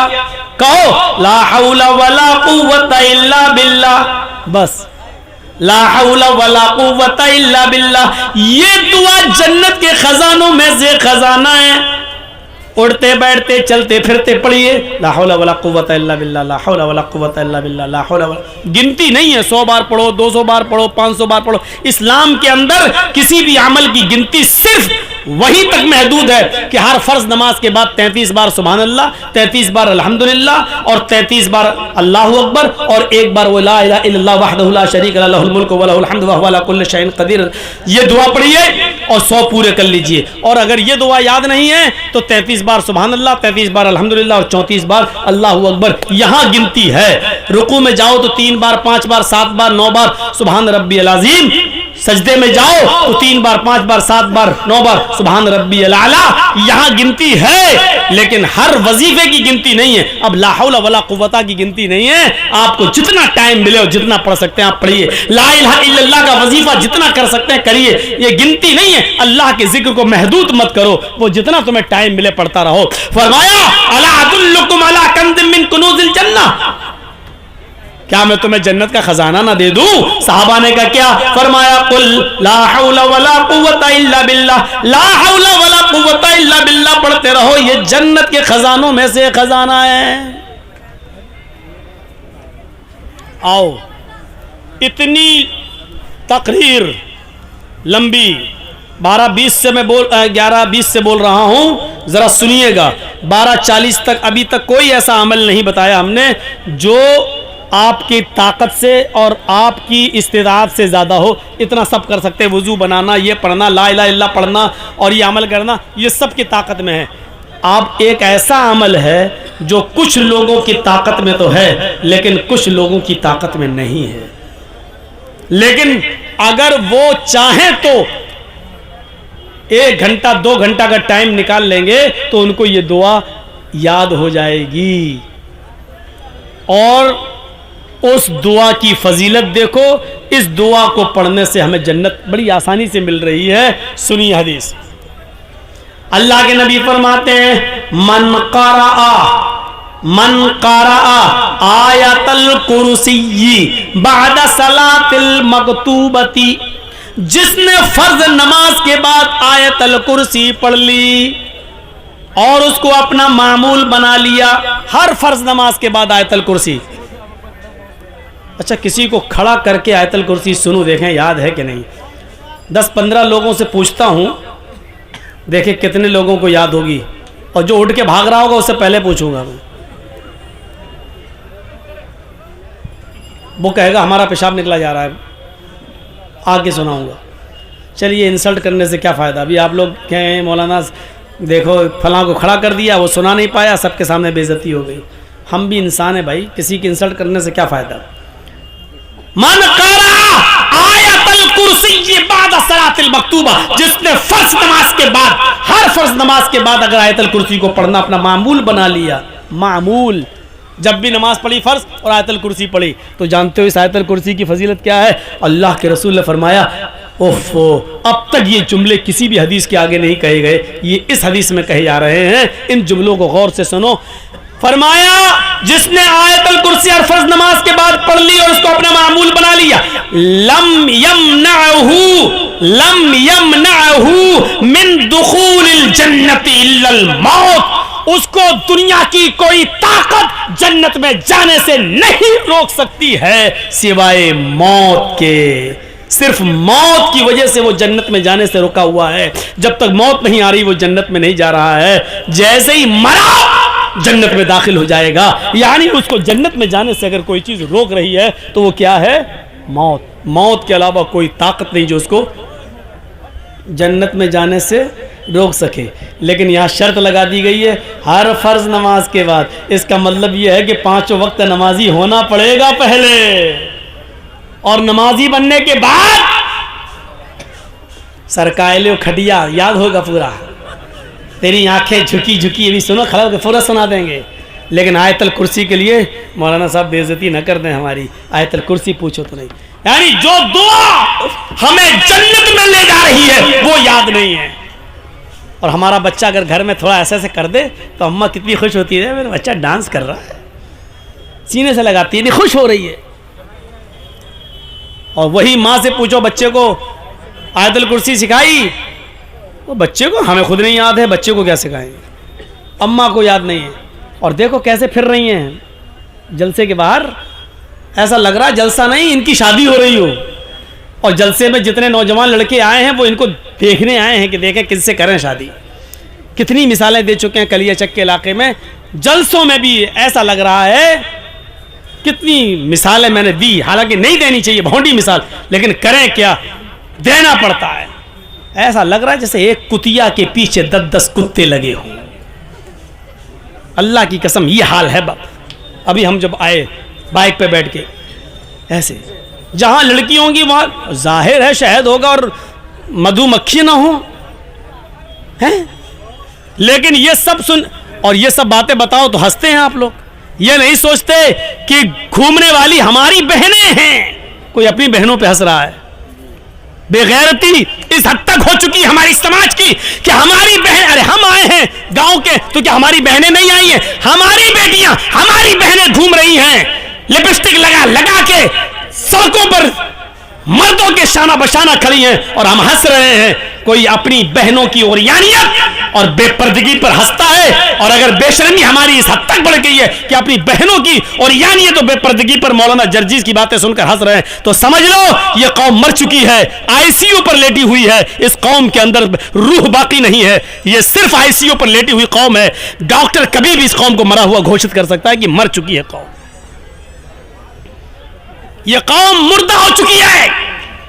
जलसों में, जलसों के नाम पर जमा की हुई भीड़ में लड़कियों और औरतों के लिए बाजार बंद नहीं कराए जा सकते हैं, और जलसों में भी लड़कियां और औरतें शॉपिंग करती हुई नजर आए तो रूह निकल चुकी है इस कौम के अंदर से। मौलाना जर्जीस मुर्दों से बातें कर रहा है, कब्रिस्तान में पड़ी हुई लाशों से बातें कर रहा है, किसी जिंदा जावेद कौम से मुखातब नहीं है, किसी बारूह कौम से मुखातब नहीं है, एक ऐसे नौजवान तबके से मुखातब है जिसके अंदर से रूह निकल चुकी है, ईमान की रूह निकल चुकी है, दयानतदारी की रूह निकल चुकी है, हया और शर्म की रूह निकल चुकी है। एक बेशरम समाज, एक बेशरम कौम से हम मुखातब होकर गुफ्तगू कर रहे हैं, एक मरी हुई लाश और मरी हुई कौम से हम आज खिताब कर रहे हैं। यह एहसास लेकर यहां से उठिए। आज मैंने मौलाना अबुल कलाम आजाद वाले जुमले दोहराए। एक मरी हुई कौम से मुखातब है, मरी हुई कौम से। किसकी बहनें हैं बाहर घूम रही हैं, सरों पर दुपट्टे तक नहीं है, और जलसों में आ रही हो तो लिपस्टिक का क्या मामला बताइए किसको दिखा रही हो? चिपके हुए कपड़े और चिपकी हुई लेगी, पैरों से चिपके हुए कपड़े किसके लिए? हमारी बहनें हैं और हमारी बेटियां हैं, हमारी बीवियां हैं। ऐसे ही कहा था अल्लाह के रसूल ने, दयूस, बार बार दोहराऊं, दयूस किसको कहते हैं? कितनी बार बताया जाए? जिसकी बहन, जिसकी बीवी, जिसकी मां, जिसकी बेटी बेपर्दा घूमती है वो भड़ुआ है। नहीं बोलूंगा दयूस, क्या कर लेंगे आप, मैं भड़ुआ बोलूंगा। जिसकी बहन बेपर्दा घूम रही है वो भाई भड़ुआ है, जिसकी बेटी बेपर्दा घूम रही है वो बाप भड़ुआ है, जिसकी बीवी बेपर्दा घूम रही है वो शौहर भड़ुआ है, जिसकी बहन बेपर्दा घूम रही है वो भाई भड़ुआ है। दयूस, अब योगी जी हमसे उत्तर प्रदेश में पूछे कि दयूस किसको कहते हैं तो बताना पड़ेगा ना, भड़ुआ। वो क्या जाने दयूस क्या होता है? कल मोदी जी पूछ ले मौलाना साहब आपने तकरीर में कहा था कि वो दयूस है, दयूस किसको कहते हैं तो बताना पड़ेगा ना, दयूस किसको कहते हैं? भड़ुआ। इतना बुरा। और भड़ुआ किसको कहते हैं मालूम है? वो भी बताऊंगा, सुनना पड़ेगा, तुम्हें नहीं तुम्हारे बाप को भी सुनना पड़ेगा। 2 घंटे 1.5 घंटा यही तो मेरा पावर है। इसके बाद हमारी चलेगी कहां? इसके बाद तुम कहीं बोल ही नहीं पाएंगे, जहां बोलेंगे वही पिटेंगे। यहां ये अथॉरिटी पावर मुझे अल्लाह के नबी ने दिया है, इस्लाम ने दिया, शरीयत ने दिया है। भड़ुआ कहते हैं उसे जिसने अपनी मां, बहन, बेटी को चकले पे बिठा दिया हो और उनसे जिना करवा रहा हो और उनकी कमाई खा रहा हो, इसको कहते हैं भड़ुआ। अपनी माँ बहन बेटी बीवी से गलत काम करा के उनकी कमाई को खाने वाला। इतना बुरा जुमला अल्लाह के रसूल ने कहा, जिसकी बहन बेटी बीवी माँ बेपर्दा घूमती है वो ये है। कोई फर्क नहीं पड़ेगा। मैंने टेबलेट नहीं दी, ऑपरेशन कर दिया, लेकिन कोई फर्क नहीं पड़ेगा। हम जो करते आए वही करेंगे। मन करायतल कुर्सी बाद सलातिल मक्तूबा लम यमनहु मिन दुखूलिल जन्नति इल्लल मौत। उस आदमी को जन्नत में जाने से सिवाय मौत की और कोई चीज नहीं रोक रही है। ये मेरी माँ बहनें आई हैं, ये भी सुन लें, ये तुम्हारे लिए अलग से एक डिग्री जन्नत में जाने की। अलमरातु इज़ा सल्लत खम्सहा व सामत शहरहा व अहसनत फरजहा व अतात बालहा फलतदखुल मिन अय्यि अब्वाबिल जन्नति शात। इमाम अहमद अपनी मुस्नद में, इमाम बैहक़ी अपनी सुनन में इस हदीस को लाए हैं। गौर से सुनिएगा। अल्लाह के नबी फरमाते हैं, जो औरत 5 वक्त की नमाज पढ़ती हो पाबंदी से, रमजान के पूरे महीने के रोजे रखती हो पाबंदी से, सिवाय उन दिनों के जिन दिनों में अल्लाह ताला ने नमाज औरतों के ऊपर से माफ कर दी है और रोजे को रुखसत कर दिया है। नमाज तो बाद में वो पूरा नहीं करेगी, लेकिन रोजा बाद में पूरा करना पड़ेगा। औरतों को कुछ दिन पीरियड आता है, जिन पीरियड में, जिस मिनट में, जिस महीने में वो नमाज नहीं पढ़ेंगी। पीरियड किसी औरत को 3 दिन, किसी को 4 दिन, 5 दिन, 7 दिन तक आता है। बहुत सी औरतें ऐसी भी होती हैं कि 15-15 दिन तक भी आ जाता है। तो मैं उस तरह नहीं, जितने दिन जो उसकी आदत है, 3 दिन, 4 दिन, 5 दिन, 6 दिन, आमतौर पे 4-5 दिन होता है। तो मेरे भाइयों, इतने दिन औरतें नमाज नहीं पढ़ेंगी, नमाज ही माफ है, जबकि नमाज किसी हाल में माफ नहीं है। लेकिन औरतों के ऊपर से उतने दिन की नमाज माफ है। ये बाद में जब वो पाक हो जाएंगी, नहा लेंगी, धो लेंगी, तो ये छूटी हुई नमाजें वो नहीं दोहराएंगी, उनको दोबारा नहीं पढ़ना है, जो छूट गई माफ। और रोजे के महीने में अगर उनको पीरियड शुरू हो जाए, जैसे मान लीजिए आपके यहाँ 5:30 पर, एक मिसाल दे रहा हूँ, मत कहिएगा कि मौलाना साहब 5:30 ने हमारे यहाँ तो 6 पे हो रहा है, मिसाल मत दीजिएगा, एक मिसाल दे रहा हूँ। 5:30 बजे अगर आपके यहाँ रोज़ा इफ्तार होता है, 5:30 पे टाइम है, और किसी औरत को 5:25 पर महीना शुरू हो गया, पीरियड शुरू हो गया, तो ये रोज़ा पूरा का पूरा उसका जोड़ा नहीं जाएगा, रोज़ा ख़त्म। सुबह 5 मिनट पहले उसको पीरियड आ गया, 5 मिनट छोड़ो, 2 मिनट पहले आ गया, 1 मिनट पहले आ गया, 5:30 टाइम है, 5:29 पे आ गया उसको पीरियड, तो ये पूरा का पूरा रोज़ा उसका शुमार नहीं होगा, ये रोज़ा उसको नहीं जोड़ना है। इसको बाद में पूरा करेगी और इसके बाद जितने छूट जाएंगे उसको, लेकिन सुबह से शाम तक जो भूखी प्यासी रही, इसका सवाब अल्लाह उसको देगा। ऐसा नहीं कि उसको महरूम कर देगा, सवाब मिलेगा उसको, लेकिन रोज़ा नहीं जोड़ा जाएगा, रोज़ा बाद में पूरा करेगी और जितने रोज़े छूटेंगे इसके अलावा वो भी। तो जो औरत 5 वक्त की नमाज पढ़ती हो और रमज़ान के पूरे महीने के रोज़े रखती हो, वह अहसनत फरजा, और अपनी शर्मगाह की हिफाजत करती हो। शर्मगाह की मैंने बता दिया, शर्मगाह की हिफाजत के 2 माना। एक तो यह है कि कोई औरत अपने शौहर के अलावा किसी और की तरफ नज़र न डाले, किसी औरत किसी दूसरे की शर्मगाह को हासिल न करे। और शर्मगाह का एक दूसरा माना हिफाजत का, मोटे कपड़े, गाढ़े कपड़े, ढीले ढाले कपड़े वो अपने जिस्म पर पहने, जिससे उसके जिस्म का नशेब व फराज और उतार चढ़ाव दिखाई न दे। वो अताअत बालहा, और अपने शौहर की इताअत करती हो। शौहर की इताअत में बहुत सी चीजें शामिल हैं। शौहर की इताअत में एक बात याद रखिएगा, आप किसी औरत से निकाह करके अपने घर लाए, आप अपने कपड़े बीवी को दे दीजिए और बीवी आपके कपड़े धुल देगी, आपके लिए खाना वाना पका देगी, आपके सर में तेल डाल देगी, ये जिम्मेदारी है औरत की। हजरत आयशा अल्लाह के नबी सल्लल्लाहु अलैहि वसल्लम के सर में तेल उस वक्त भी डालती थी जब अल्लाह के रसूल एतिकाफ में बैठते थे। और अपना सर हुजरे में कर लेते थे। तो हजरत आयशा अल्लाह के रसूल के सर में रोजे की हालत में भी तेल डाल देती थी, कंघी कर देती थी, वुजू के लिए पानी भर के दे देती थी, गुस्ल के लिए पानी गुस्ल खाने में या कहीं जहां नहाते थे वहां रख दिया करती थी। पता ये चला कि कंघी कर देना, शौहर के सर में तेल डाल देना, शौहर के लिए पानी गर्म कर देना या पानी गुस्ल खाने में रख देना, टॉवल वगैरह रख देना, लुंगी वगैरह रख देना कि नहाकर मेरे हस्बैंड चेंज करेंगे, ये सारी चीजें औरत की जिम्मेदारी में शामिल हैं और शौहर की इताअत में शामिल हैं। लेकिन इसके बाद, इसके अलावा अब आप चाहें कि मेरे कपड़े के साथ साथ मेरी अम्मा के भी कपड़े धोए, मेरे बाप के भी कपड़े धोए, मेरी बहनों के भी कपड़े धोए और मेरे जितने भाई हैं उनके भी कपड़े धोए, तो माफ कीजिएगा वो आपकी बीवी है, आपकी नौकरानी नहीं है। शरीयत ने उसको इस बात का मुकल्लफ नहीं किया है। प्यार से चाहो तो कुछ भी काम ले लो औरत से, लेकिन अगर आप हुक्म चला कर लोगे तो सुन लो, शरीयत ने ससुर के कपड़े धोना औरत पर की जिम्मेदारी में शामिल नहीं किया है, सास के कपड़े धोना जिम्मेदारी में शामिल नहीं किया है। वो तुम्हारे बच्चे को दूध पिला देती है, ये भी बहुत बड़ी बात है। अगर वो चाहे तो तुमसे दूध पिलाने का पैसा भी ले सकती है। बेटा तुम्हारा, बच्चा तुम्हारा, हम दूध पिला रहे हैं तो हमें पैसा दो, इतना महीना दो, और आपको देना पड़ेगा। मौलाना साहब ये क्या मुसीबत खड़ी कर रहे हो, हमारी तो वैसे भी नहीं बनती अपनी बीवी से, तुम और कहते रहो, सुन के जाएगी तो कल।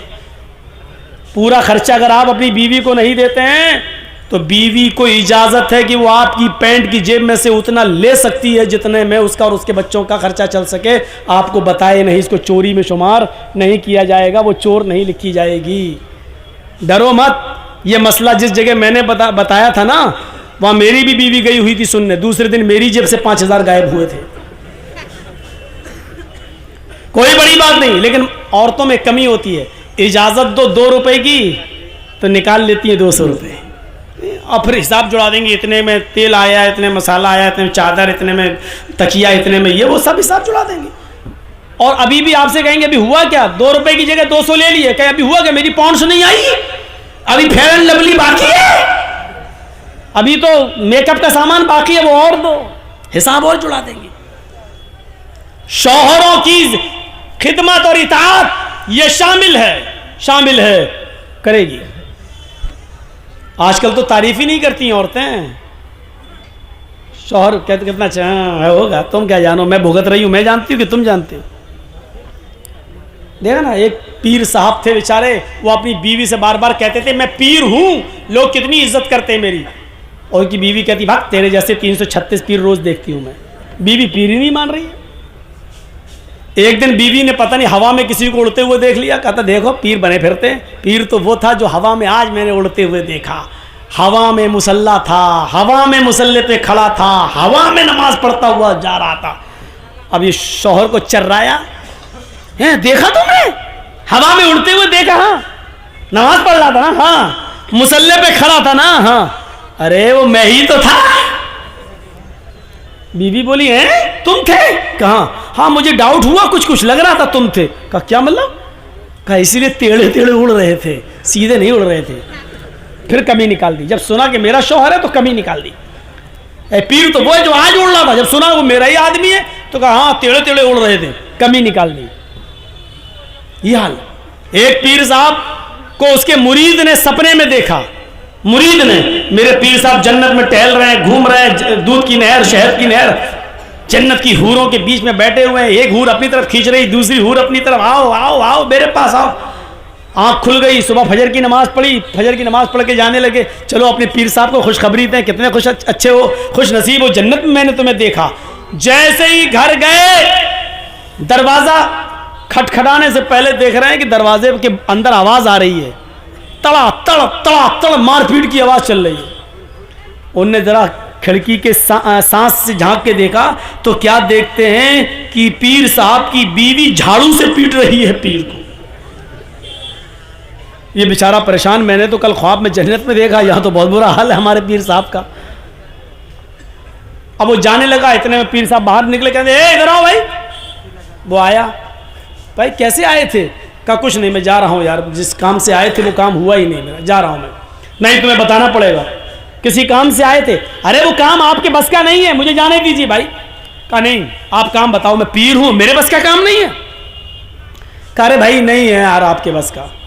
कहा बता रहे हो कि नहीं बता रहे हो? कहा कि आप मजबूर कर रहे हैं तो सुनो, कल मैंने रात में ख्वाब में देखा आपको कि आप जन्नत में घूम रहे हैं, जन्नत में टहल रहे हैं, तरह तरह की नियामतें आपके पास मौजूद हैं, और जन्नत की 70 हूरों के बीच में आप बैठे हैं, वो खींच रही पहले मेरे पास, वो खींच रही मेरे पास। ये नक्शा देखकर मुझे रश्क आ गया, मैं आपको मुबारकबाद देने आया कि चलो अपने पीर को खुशखबरी सुनाऊं। तो देख रहा हूं कि क्या खुशखबरी सुनाऊं, जो जन्नत में कल आराम से टहल रहा था वो बीवी के हाथ से पिट रहा है, यहां पर स्वागत हो रहा चप्पल झाड़ू से।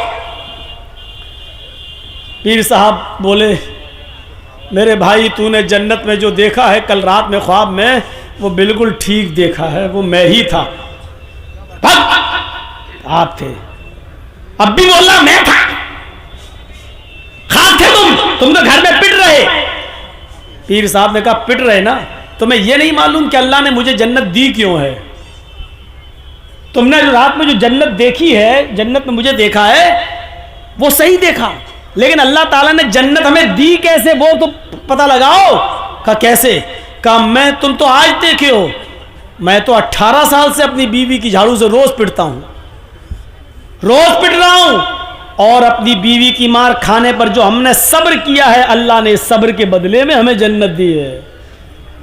मुरीद कहता है अच्छा अच्छा ठीक है भाई साहब, आप सब्र ही करते रहिए, जन्नत में जाइए, एक औरत से पिटिए, 70 औरत तुम्हें मिलेंगी, मैं जा रहा हूं। तो ये औरतों का मैं ये वाक़या बता रहा हूँ, ये वाक़या हकीकत में लिखा हुआ है किताब में, हालांकि फ़र्ज़ी होगा, जिसने भी लिखा है उसने कोई हवाला तो दिया नहीं है, लेकिन मैं ये बताना चाहता हूँ, उसने सिर्फ औरतों के बारे में बताना चाहा कि औरतें आज शौहरों पर इतना जुल्म करती हैं, इतना ये बताना चाह रहा था वो। लेकिन मुझे मालूम है कि फ़र्ज़ी होगा, क्योंकि बीवी से ज़्यादा ये, लेकिन ये सच्चाई है कि बीवी से ज़्यादा शौहर के हालात कोई नहीं जानता। आपकी कमज़ोरी क्या आपकी बीवी जानती होगी। एक बार कोई थे बेचारे, उन्हीं के नाम पे पूरी बरेलियत का नाम रखा हुआ है, बरेली के एक मस्जिद में तकरीर कर रहे थे वो, और तकरीर करते करते भूल गए। अब बड़ी बदनामी होगी, इतने बड़े मौलाना भूल कैसे गए? तो ऐसे कहने लगे चल हट दूर दूर दूर। अब तकरीर खत्म करने के बाद जब हटे तो लोगों ने पूछा ये क्या हो गया था मौलाना साहब हजरत? वो बोले साहब खाने काबा में कुत्ता घुस गया था, उसको भगा रहा था। बैठे बरेली में, और कुत्ता कहाँ का भगा रहे हैं? खाने काबा का। बीवी भी जलसा सुनने आई थी। अच्छा दूर की नजर बड़ी तेज है, बरेली में बैठे बैठे कुत्ता दिखाई दे रहा खाने काबा का, जबकि खाने काबा में मक्का मदीना में कुत्ता घुस नहीं सकता, और इनको दिखाई दे रहा है। ठीक है, इशा के बाद खाना तो घर ही पे खाओगे, भूख लगी है खाना लाओ। बीवी ने गोश्त का शोरबा नीचे डाल दिया प्लेट में, ऊपर से सूखे चावल डाल दिए, दस्तरखान पे रख दिया, लो खाओ, मैं पानी लेके आ रही हूँ। जब तक पानी लेके आई देखा ये बैठे हुए हैं। कहा अरे तुमने शुरू नहीं किया खाना रखा? मैं खाना रख दी। ए पागल है क्या, सादा चावल खाएंगे? वाइट चावल ला कर रख दिए सादा सादा। अरे इसमें डालने के लिए कुछ तो लाओ। आपको मालूम नहीं है? का क्या मालूम?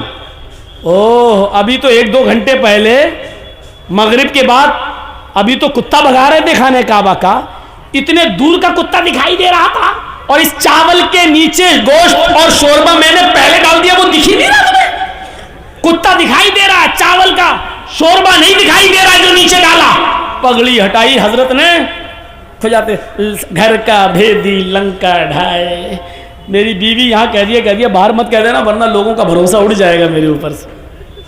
ये लोग हैं, इतने नजदीक का इल्म नहीं, और खाने काबा का कुत्ता इनको दिखाई दे रहा है। तो ये चीजें होती हैं, बीवी शौहर की अकल भी ठीक कर देती है। तो 4 चीजें बताई हैं, 5 वक्त की नमाज पढ़ती हो, रमजान के रोजे रखती हो, अपनी शर्मगाह की हिफाजत करती हो, और शौहर की इताअत करती हो। ये 4 काम जो औरत कर ले, फल तदखुल मिन अब्वाबिल जन्नति शात, ऐसी औरत जन्नत के जिस दरवाजे से दाखिल होना चाहे हो जाएगी, उसके लिए जन्नत के 8 दरवाजे खुले हुए होंगे। ऐ अल्लाह की बंदी, तू जिस दरवाजे से जाना चाहे चली जा। ये औरत के लिए जन्नत में जाने का रास्ता। मेरी माँ बहनों, एक और रास्ता तुम्हें देता हूं जन्नत में जाने का, लीजिए।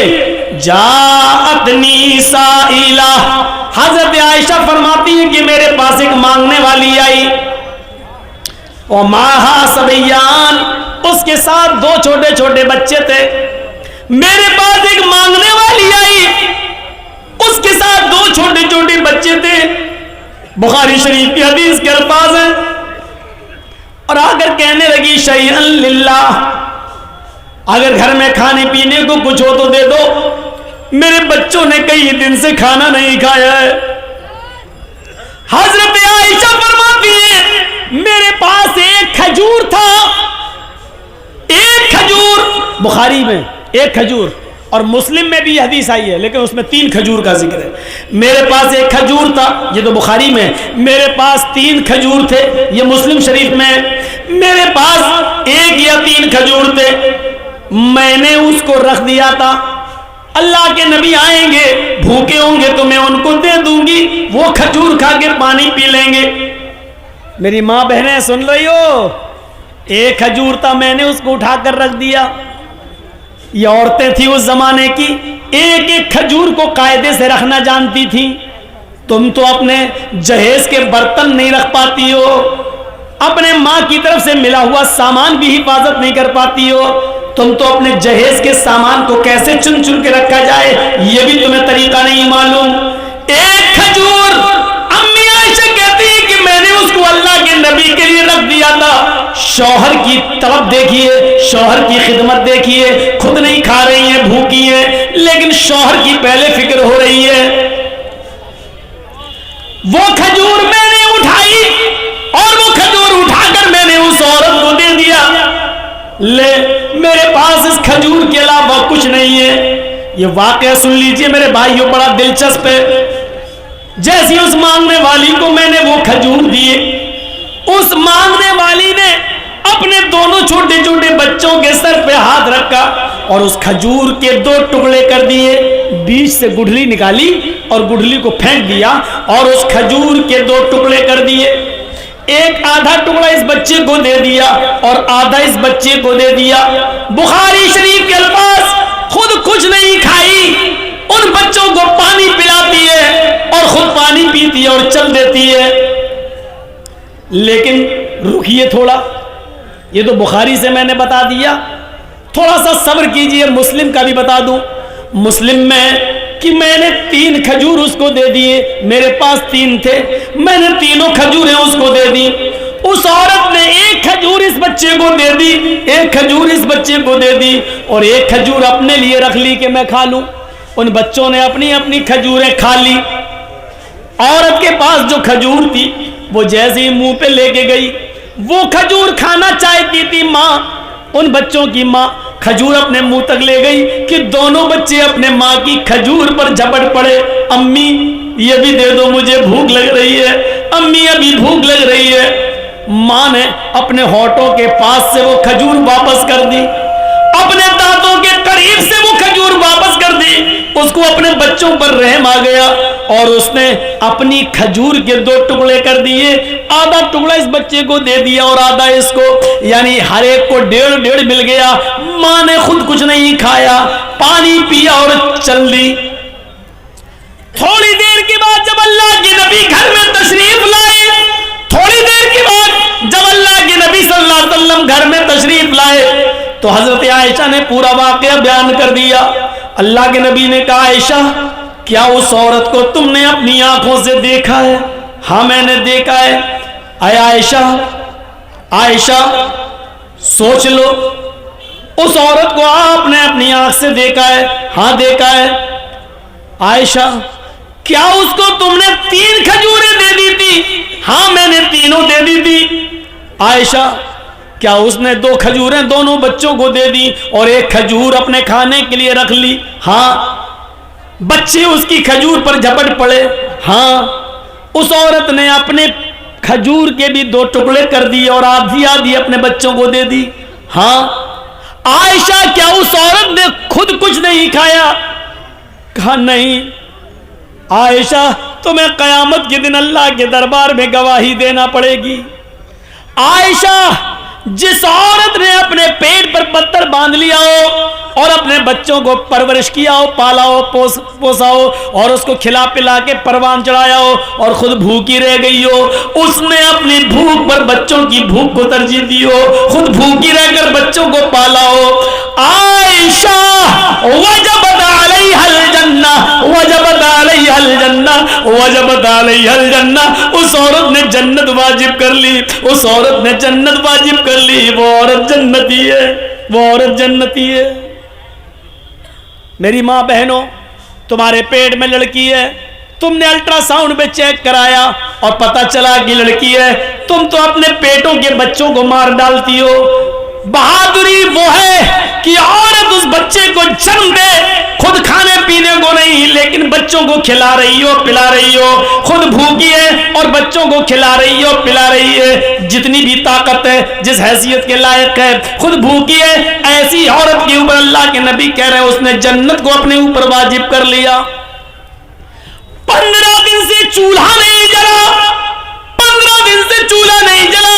अम्मा आयशा कहती हैं कि खजूर और पानी पर गुजारा चल रहा था। एक बार इतला मिली कि बहरीन से माल आया है और अल्लाह के नबी साहबे किराम में तकसीम करेंगे। उस माल में अल्लाह के नबी का भी भाग है, उस माल में नबी का भी हिस्सा है। फरमाया आयशा सिद्दीका ने, अल्लाह के नबी फजर की नमाज के बाद आप माल तकसीम करेंगे और आपका भी तो हिस्सा है। फरमाया आयशा खुश हो जाओ, आज हमें भी हिस्सा मिलेगा, हमारा भी हक है, हमें भी हिस्सा मिलेगा। आज चूल्हा संभाल लो, लकड़ियां रख लो चूल्हे में, आज हमारे घर में भी गोश्त पकेगा। 15 दिन से चूल्हा नहीं जला, आज हमारे इधर भी अच्छा खाना बनेगा। हजरत आयशा फरमाती है कि इधर अल्लाह के नबी फजर की नमाज पढ़ाने के लिए घर से बाहर निकलते हैं, हुजरे में जाते हैं और इधर मैंने फजर की नमाज पढ़ने के बाद चूल्हा संभाल लिया, उसको पोत लिया और उसमें लकड़ियां रख दी कि अल्लाह के नबी जब अपना हिस्सा लेकर आएंगे तो आज मेरे घर में भी चूल्हा जलेगा। तकरीबन आज के टाइम के लिहाज से 10 या 11 बजे के आसपास इतना माल आया था बहरीन से कि वो माल तकसीम करते करते सहाबा किराम को देते देते सुबह हो गई, 9-10 बज गए, चाश्त का इशराक का वक्त हो गया, 11 बजे के आसपास का टाइम हो गया। सबके हिस्से दे दिए। अल्लाह के नबी को भी 2 थैले भर भर के मिल गए। एक आपने इस हाथ से पकड़ा, दूसरा थैला आपने दूसरे हाथ में लिया। आपने अपने दोनों थैलों को उठाया और लेके चल दिए। आप जैसे ही चले, जैसे ही चले निकले, अल्लाह के नबी सल्लल्लाहु अलैहि वसल्लम अपने घर की तरफ रवा दवा हैं, जा रहे हैं। घर आने वाला है कि अचानक 2 छोटे छोटे मासूम बच्चों ने मोहम्मदुर रसूलुल्लाह का हाथ पकड़ लिया। दाएं देखा तो 7 साल का बच्चा, बाएं देखा तो 9 साल का बच्चा। दाएं देखा उसने ये थैला पकड़ लिया, बाएं देखा तो उसने दूसरा थैला पकड़ लिया। दाएं नजर डाली, 7 साल का बच्चा कहता है अल्लाह के नबी मेरे बाप नहीं है, इंतकाल हो गया है और मेरी माँ ने दूसरी शादी कर ली है। मेरा दूसरा बाप आया, वो मुझे अपना बेटा नहीं मानता है। आज 7-8 दिन हो गए, मेरी माँ ने और मेरे बाप ने मुझे रोटी का एक लुकमा नहीं दिया। आपने बाएं नजर डाली तो 9 साल का बच्चा कहता है अल्लाह के रसूल मेरे बाप है लेकिन मेरी माँ नहीं है। मेरे बाप ने दूसरी शादी कर ली, मेरी दूसरी जो माँ आई वो मुझे अपना बेटा नहीं मानती है। एक की माँ नहीं है, एक का बाप नहीं है। एक कह रहा अल्लाह के रसूल मेरे बाप नहीं है, माँ ने दूसरी शादी कर ली, जो आदमी मेरे घर में आया वो बेटा नहीं मानता।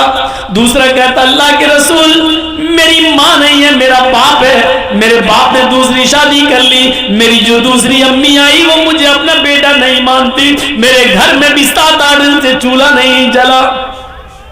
अल्लाह के रसूल की आंखों में आंसू आ गए, ज़ारो कितार रोने लगे। दाएं देखते 7 साल, बाएं देखते 9 साल। आपने ये थैला इस बच्चे को दे दिया, दूसरा थैला आपने दूसरे बच्चे को दे दिया, जाओ ले जाओ। अल्लाह के नबी सल्लल्लाहु अलैहि वसल्लम उन दोनों यतीम बच्चों को घूर घूर कर देखने लगे और वो थैला ले जाकर बड़े खुश थे। एक थैला, दूसरा थैला, दूसरा बच्चा लेके जा रहे हैं और अल्लाह के रसूल इस तरह अपने गाल पर हाथ रखकर देख रहे हैं इन यतीम बच्चों को, और उस वक्त जब देखते रहे, उस वक्त नजर डालते रहे जब तक कि ये बच्चे खुद ही नबी की आंखों से ओझल नहीं हो गए, नबी अकरम की आंखों से गायब नहीं हो गए। इस हाल में अल्लाह के नबी फिर दरवाजे को दस्तक देते हैं। हजरत आयशा दौड़ती हुई आती हैं, अल्लाह के नबी अपना हिस्सा लेकर आ रहे होंगे, दरवाजा खोलती हैं। अल्लाह के नबी ने कहा अस्सलाम वालेकुम। अम्मी आयशा कहती है वालेकुम अस्सलाम। अंदर आइए।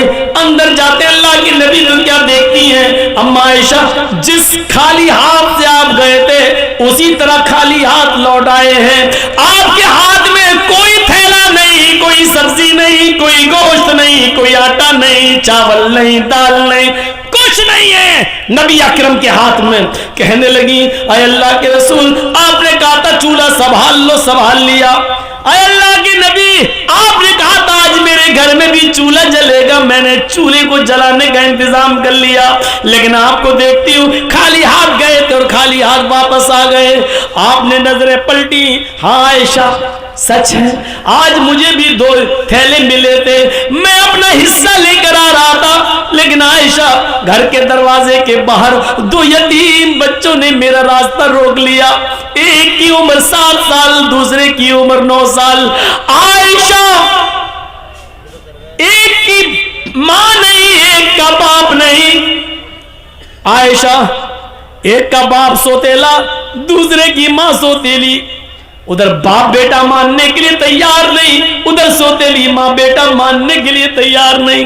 और यतीम बच्चों का पेट उनकी पीठ से चिपक रहा था, भूख की हालत में उनको निढाल कर लिया था। और उन्होंने जब मुझसे कुछ मांगा तो मैंने दोनों थैले एक एक दोनों को दे दिया।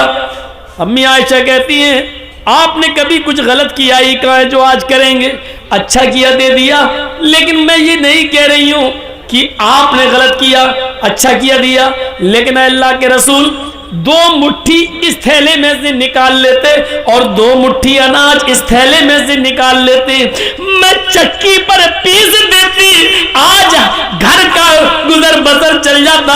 एक रोटी आप खा लेते, एक रोटी मैं खा लेती। अल्लाह के नबी इतना तो आप निकाल सकते थे। फरमाया आयशा तुम सही कह रही हो, इतना मैं निकाल सकता था, मैंने सोचा भी था कि 2 मुट्ठी इसमें से निकाल लूं, 2 मुट्ठी इसमें से निकाल लूं, लेकिन आयशा जब उन यतीम बच्चों के चेहरों पे नजर पड़ी तो मेरी हिम्मत को, मेरे दिल को गवारा ना हुआ कि इन यतीम बच्चों का कोई हक मारूं, मैंने दोनों को दे दिया। आयशा यतीमी हमने देखी है, तुमने नहीं देखी। इन जुमलों पे गौर करो। आयशा यतीमी मैंने देखी है, तुमने नहीं देखी। तुम्हारे तो बाप अभी भी जिंदा है, तुम्हारी माँ तो अभी भी जिंदा है, तुम यतीम नहीं हो। यतीमी का दर्द मैंने देखा है। आयशा यतीमों की कंडीशन मुझसे ज्यादा कौन जानता होगा। आयशा मैं जब पैदा हुआ, पैदा होने से 2 महीने पहले मैंने बाप को खो दिया। मेरा बाप मेरे पैदा होने से 2 महीने पहले ही मुझे छोड़ के चला गया। मैं पैदा हुआ तो यतीम बनकर दुनिया में मैंने आंखें खोली तो यतीमी की हालत में मेरे बाप इस दुनिया में मौजूद नहीं थे। और जब मेरी उम्र 6 साल की हुई, मेरी माँ मुझे अपनी माँ यानी नानी के घर लेके गई। जब मैं मदीना से यसरफ से लौट के आ रहा था, 6 साल की उम्र थी, तो मकामे अबुआ पर मेरी माँ पहुंची जो मक्के आ रही थी। रास्ते में मकामे अबुआ पर पहुंची और कहती है बेटे तुम बार बार अब्बू को पूछते हो, अब्बू अब्बू, सबके अब्बू है, मेरे अब्बू कहाँ हैं? आओ आज मैं तुम्हें तुम्हारे अब्बू को दिखाती हूँ। मेरी माँ मुझे मेरे बाप की कब्र पर ले गई। आयशा अपनी आंखों से मुझे मेरे बाप की कब्र दिखाई और खुद फूट फूट के रोने लगी। मैं भी अपने बाप की कब्र को खोद नहीं सकता था, उसका चेहरा नहीं देख सकता था। मैं अपने बाप की जुदाई में रो रहा था। पीछे पलट के देखता हूं तो मेरी माँ बेहोश पड़ी है। जब मैं अपने माँ के सीने पर बैठ गया, उठाने लगा अम्मी अम्मी, तो मेरी माँ उठने की पोजीशन में नहीं थी। मेरी माँ की रूह कब से उस शरीर से परवाज हो चुकी थी। जहां बाप की कब्र देख रहा हूं और उसी जगह मैंने अपनी माँ को भी खो दिया हो।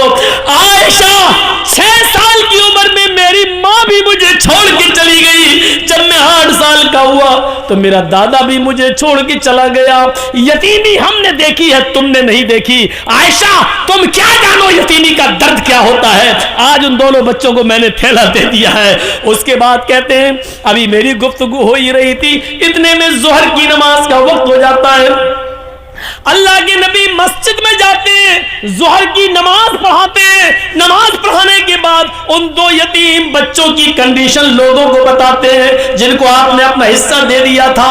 यतीमों के हुकूक बताते हैं, यतीमों के फजाइल बताते हैं, यतीमों की परवरिश का ऐलान करते हैं। और फिर आपने इतना ज्यादा ऐलान कर दिया, इतना ऐलान कर दिया उसी मस्जिद के अंदर, फरमाया यतीमों को खिलाने वालों, यतीमों को पिलाने वालों, अना व काफिलुल यतीमी फिल जन्नती कहातैन, अना व काफिलुल यतीमी फिल जन्नती कहातैन। लोगों, मैं और यतीम को खिलाने पिलाने वाला मैं, और यतीमों का हक अदा करने वाला मैं, और यतीमों की परवरिश करने वाला, ये दोनों जन्नत में ऐसे रहेंगे जैसे ये दोनों उंगली मिली हुई है। यानी वो मेरा पड़ोसी बनकर रहेगा जन्नत के अंदर, वो मेरा पड़ोसी बनकर रहेगा। यतीमों को मत सताना, यतीमों को मत रुलाना, यतीमों की आंखों में आंसू मत आने देना। यतीमों को खिलाने पिलाने वाला मेरा जन्नती बनकर, मेरा पड़ोसी बनकर रहेगा। उसका मकान मेरे मकान से चिपका हुआ होगा, वो मेरा जन्नत में मेरा पड़ोसी बनकर रहेगा।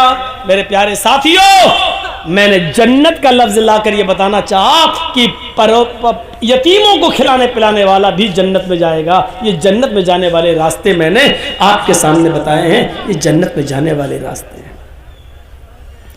जिनके छोटे छोटे बच्चे मर जाते हैं, किसी का 1 महीना का, 2 महीने का, 1 साल का, 2 साल का, 7 साल तक जो बच्चे मर जाते हैं, इंतकाल कर जाते हैं, छोटे छोटे बच्चे, 10 साल का भी उसमें शामिल हो जाता है, क्योंकि 10 साल के बाद फिर नमाज किसी भी हाल में माफ़ नहीं है। तो 10 साल से पहले पहले का जो मामला वो बच्चों में शुमार किया जाता है कि जिसके छोटे छोटे बच्चे इंतकाल कर जाते हैं और उसने अपने बच्चों के इंतकाल पर सब्र किया, तो सिगारुहुम दामीसुल जन्ना, इन छोटे छोटे बच्चों की रूहें जन्नत में बेरोक टोक घूमती और टहलती रहती हैं, जहां जाना चाहें चलती रहती हैं, फिरती रहती हैं।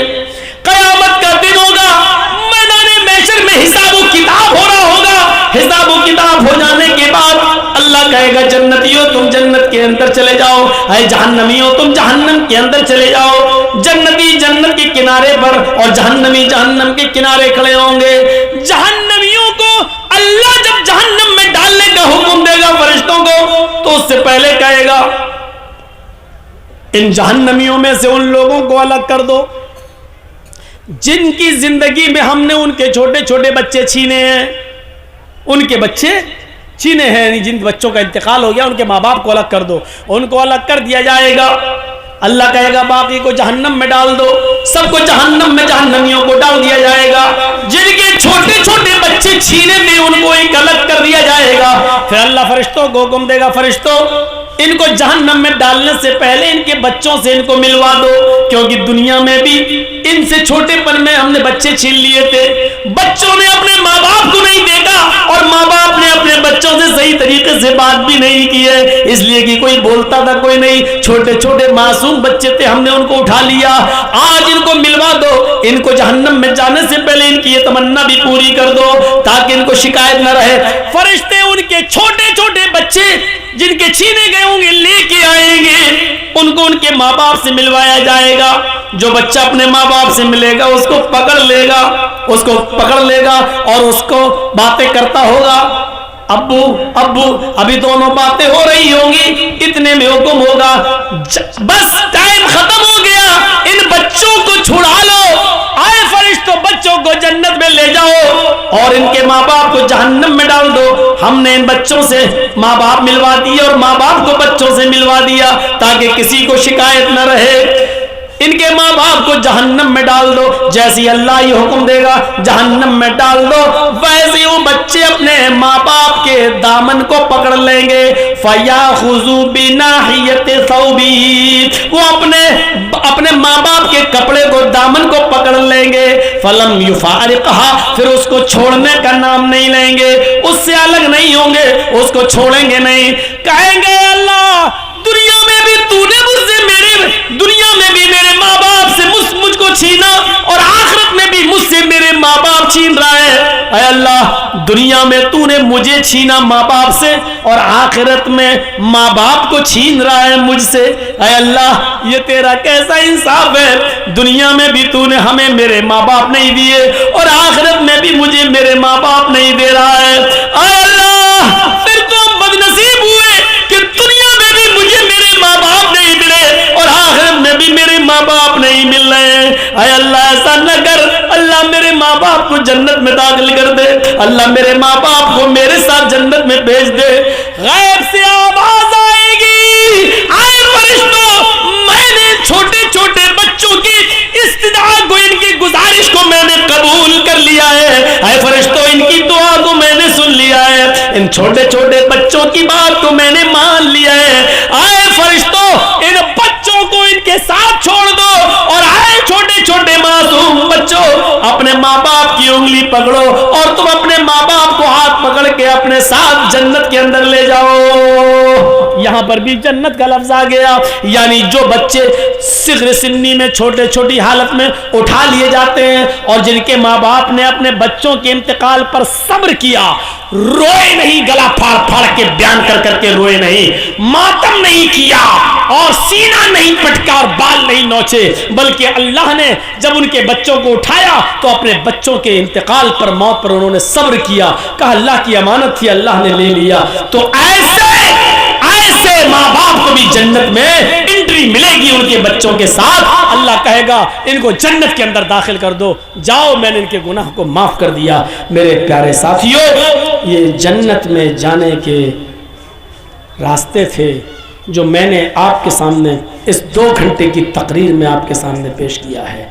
उम्मीद है महंगा सामान खरीद कर जहन्नम का टिकट खरीदने वालों, इन सस्ते और फ्री वाले काम करके हम आसानी के साथ जन्नत हासिल कर सकते हैं। हम अल्लाह से दुआ करते हैं कि बार इलाह हमें जन्नत के रास्तों पे चलने वाला बना दे, जन्नत के रास्तों पे चलना हमारे लिए आसान फरमा दे। अल्लाह जब तक तो हमें ज़िंदा रख, इस्लाम पे ज़िंदा रखना, जब हमारा ख़ात्मा हो तो ईमान पर हमारा ख़ात्मा फरमाना।